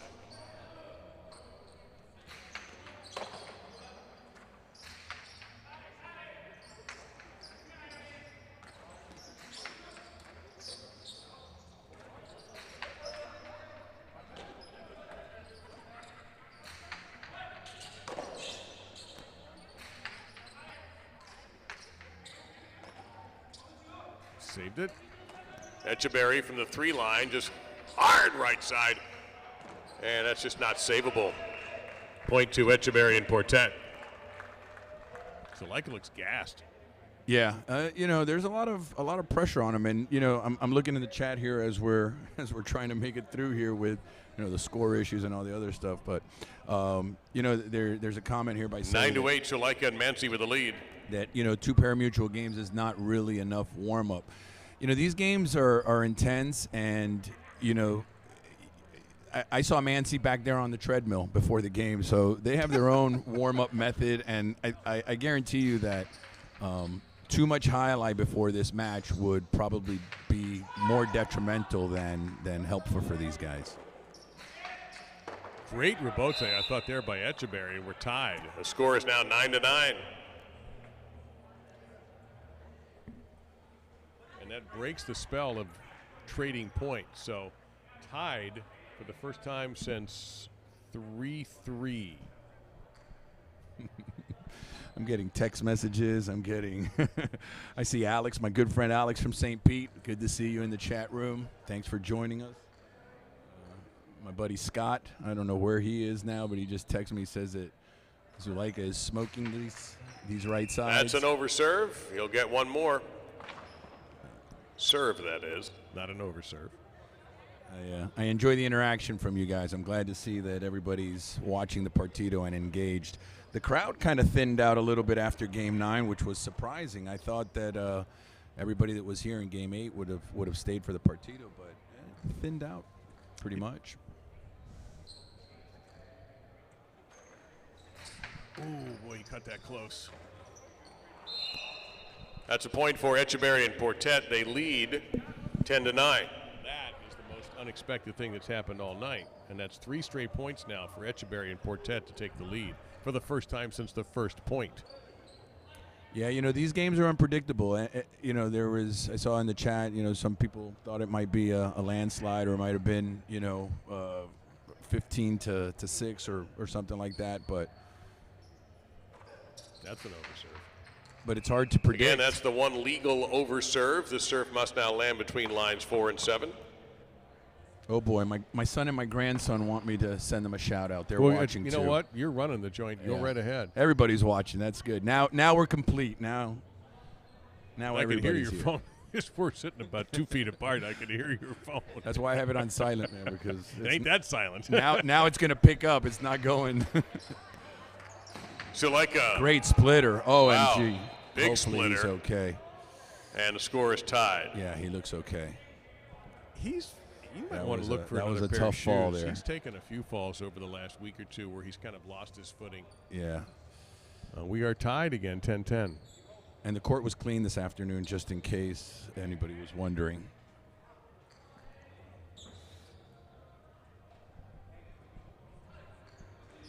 Well, you mentioned 11 was the time that everybody hits the gas. We're 10-10. That's a very good serve.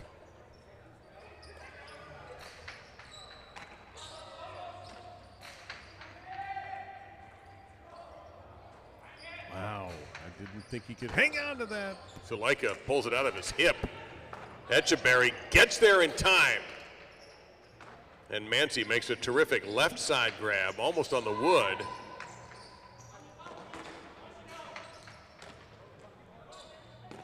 Faked outside, went inside, and a point to ZULAIKA and MANCI to give them an 11-10 lead. Ooh, I wonder if Portet's going to regret that. And that right there was textbook highlight. MANCI made a great catch in a great position, hit the back wall, fall down rebote. ZULAIKA went up and took advantage of the opportunity.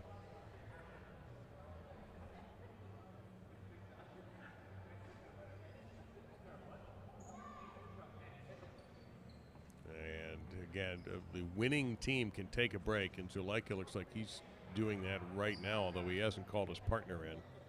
Yeah, you know, sometimes it's not a good idea to take a break. You have to kind of also time your breaks as well, because if you're on a roll or you see that your team's starting to get hot, you know, just keep going. There are a lot of not only there's a lot of superstition. You know, I used to not untie my basket when I score a point because I thought that the next tie was not going to be as good as the previous one.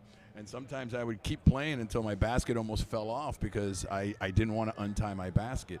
The other thing, too, is that once you take a break, the opponents also have the right to take a break, too. So sometimes you see the strategy of the guy that wins the point goes inside, and then the opponent follows him in and takes longer to come back out to try to, you know, have you cool down and you know, maybe even lose your streak. So after a 3-point run by Etcheberry and Portet to take the lead at 10-9, ZULAIKA and MANCI have scored 2 straight to go up 11-10. 15 is the winner here. Here's also the thing, not too many teams in basketball on a 14-0 run call timeout. Yeah. They make you do the timeout. Yeah. But, of course, here you have to have a winning point. You have to time everything. Here we go.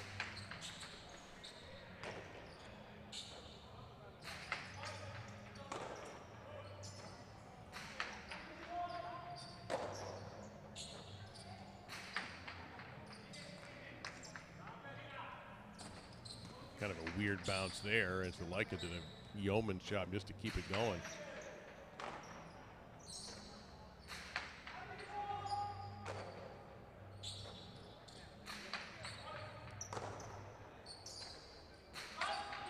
MANCI really looped that.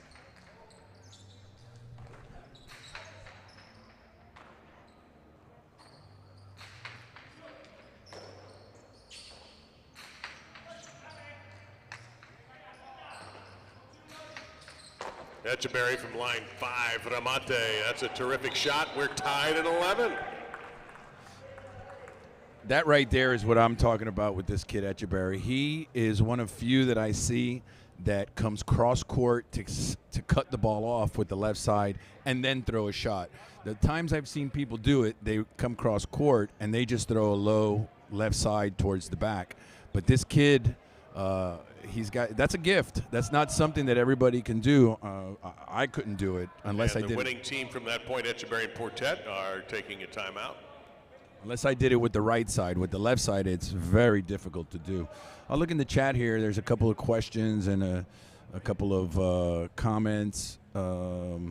Somebody's asking if the white spots on the front wall are actual holes. They're not. They're just where the ball hits more often than any other place on the wall. So it's just kind of, the paint is worn there. I mentioned a couple weeks ago we were going to paint the court before the season, but, for the first time, it wasn't the cost of painting. It was the trouble of finding the right paint. The paint wasn't lousy enough. The paint was too good for a highlight court, and what I need is blue water, not creamy, rich paint. So we just left it the way it was, and now that we upgraded the cameras, I was just making a comment downstairs a little while ago that you really see the blemishes on the court now. So aesthetically, it would have been nicer to paint the court, but I think that for the game and for the players, it would have not been so good. And then one other quick comment that's been made here is, like, if we thought about making the partidos after Game 5, we did. We thought about making them earlier in the day. Just with 22 players, you're kind of limited with the flexibility of doing certain things. I mean, these guys would have played 2 games in the partido, and it's just logistically, this is the best way of doing it. Shout out, by the way, downstairs to Mike and Genesis, who are providing you the televised cup portion of this. A very aggressive serve. Etcheberry's been nothing if not aggressive. Yeah, and he needs to be, because MANCI in the corner, 0 place to hide. he can't give this team too much, too many opportunities. That was tipped, and a point to Etcheberry and Portet, and they take the lead, 12-11. Well, this is fooling some people, no doubt. That we all thought it would be ZULAIKA and MANCI. We didn't necessarily say it was going to be 15-5, but we thought they would win, and they are in big trouble. This is a critical point right here. I've been in both situations. I've lost 34-35, and I've won or lost 35-29, and it's second service. It's almost better to lose by 5 or 6 points than it is to lose by 1. So I hope it goes 14-14, because that's what I think is the best for the game. Not so much for the players, but it makes it tough. It makes it real tough for the guy that doesn't get that 15th point. Needs this one to be good. It is.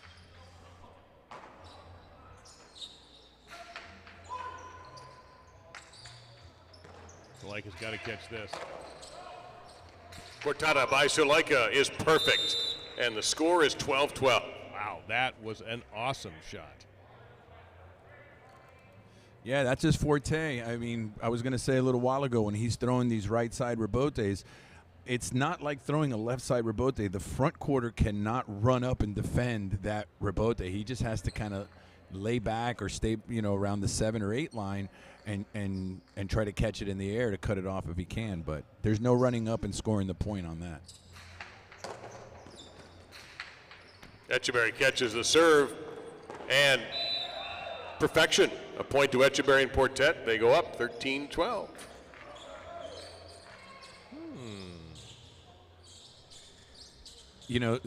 What we just saw there is something that, I mean, whose fault is it? Is it ZULAIKA's fault for not serving good? This guy caught the ball at the 5 line and he threw a rocket to the back wall. I mean, what can MANCI do? He could try to pull it out, but that thing was going probably about 170 miles per hour. Oh, is that all?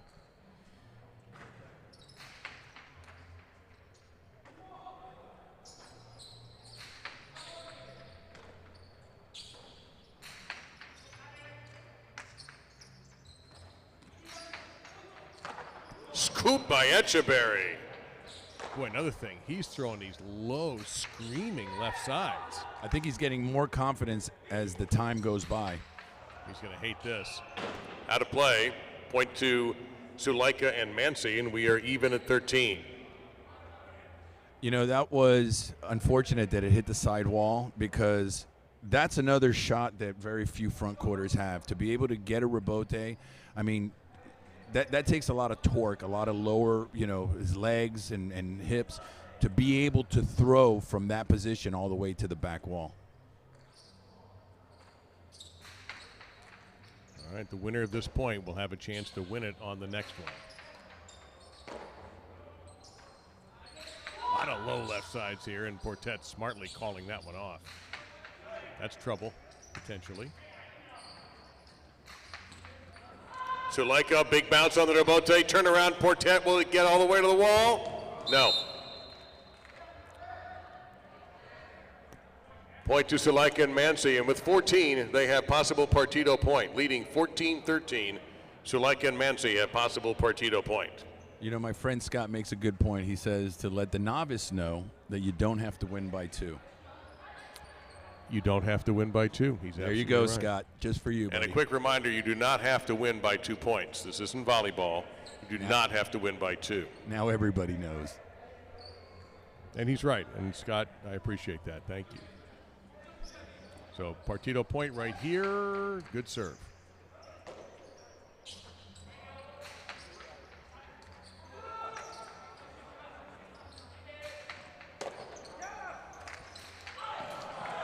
Okay. Screamer from ETCHEBERRY. It's 14-14, and this is it. This is partido point right here. The winner will advance. The loser will be eliminated. My God, that was the best shot of the match right there. You know, when I used to play, I used to always say, no guts, no glory. You know, people that are betting, especially in Canela games, they don't understand that, this is a game where I'm out there to win, and I'm out there to score points, and I'm out there to make prize money. And, you have to be aggressive. And sometimes people get mad when you throw it in the pad or off the court, but no guts, no glory. All right. Uh-oh. Oh, no. That's an underserve, and the match ends. The winners, ZULAIKA and MANCI, in a brilliant match, defeating ETCHEBERRY and Portet 15-14. Ladies and gentlemen, we hope you enjoyed the opening partido in the Dania Beach Invitational. I don't know if anybody else heard me say, oh, no. Oh, no. Oh, that's awful. He played so beautifully. Oh, wow. He just threw his helmet. Well, don't fine him. No, that's totally understandable. Ladies and gentlemen, that'll conclude our performance for the evening. We thank you so much for attending this partido. We hope you enjoyed it. It was really good. And we're going to do it again tomorrow night with 10 games. And the partido tomorrow night will be Iturbide and Oyonnax against Aaron and Laborde. So moving on will be the top seeds, ZULAIKA and MANCI, defeating ETCHEBERRY and Portet 15-14. We do want to remind you we'll be back at 7 o'clock tomorrow night. We hope you had a wonderful time, and make sure you check out the rest of the casino at Dania Beach. For all of us at the casino at Dania Beach and Dania Beach High Life, I'm Dave Lamont saying so long from the Sunshine State. Good night. Well, any last thoughts before we head on out? It's truly unfortunate that it ends like that. I'm full of stories, and maybe some people are tired of hearing my stories, but Never. I was playing in the World Championship in 1994, Guernica, Spain, and I was playing against Recalde and Goitia, and I was losing 34-29. Game match point, the winner moves on to the final. The loser plays for third and fourth. I was playing with Felix Espy, a great backcourter, and we were able to tie it at 34. And I underserved. So I know I didn't sleep for like 2 days after that. I was crushed. I think I cried on the walk home because I stayed right down the street from the fronton. And it's just, I almost rather get hit by the ball at 14-14, and at least I go down and I have a reason to cry. But to underserve like that, it's, you could make many assumptions of why it happened, but again, I said earlier, you have an overserve. So in that instance, what he needed to do was serve it to the 6.5 line and try to bounce it over his opponent's head for the win. And for whatever reason, that didn't happen. Well, it was a magnificent performance by Etcheberry, and I don't know what, that's just going to stick in his throat for a while, but I hope he doesn't forget how great he played tonight up until that one moment. And ZULAIKA and MANCI were, to their credit, were cuffed around quite a bit, and yet they ended up just slightly better to advance to the semifinal matchup against the winner of tomorrow, which is either going to be Ether BD Oyonard or Aaron and Laborde. Are you coming back tomorrow? Tomorrow's your night. Huh? It's Benny night on Friday. Tomorrow, Friday my night, gosh, I might that's be right. here all night. I mean, who knows? Cool. That last serve, if it would have stayed up another, 4 inches and actually landed in the box, it could have bounced twice before MANCI got to it. Good point. And we would have all been talking a different talk if that would have happened. So, I don't know. We could make predictions and then hope that we're right, but, Well, we were right, but I Etcheberry, Portet, I thought, played good. I thought MANCI, really everyone played well. Yes. To their credit, because this stuff ain't easy. I think Etcheberry, out of the 4 players, he took the most risk, and there was a lot of reward in all those risks. He didn't throw it off the court. He didn't throw it into the pad. He threw the one rebote that and you pointed out, if it takes another inch, goes down the wall, it's a different game. But that one went wide on him, and at the end there, he misses on the serve. And I don't know if that was nerves. You faced that position, as you mentioned before, but. Entertainment for sure, and we'll see if we can get this lucky tomorrow night. Yes, sir. Thanks, everybody. Thank you, everybody, for joining us. We really appreciate it. Have a great night.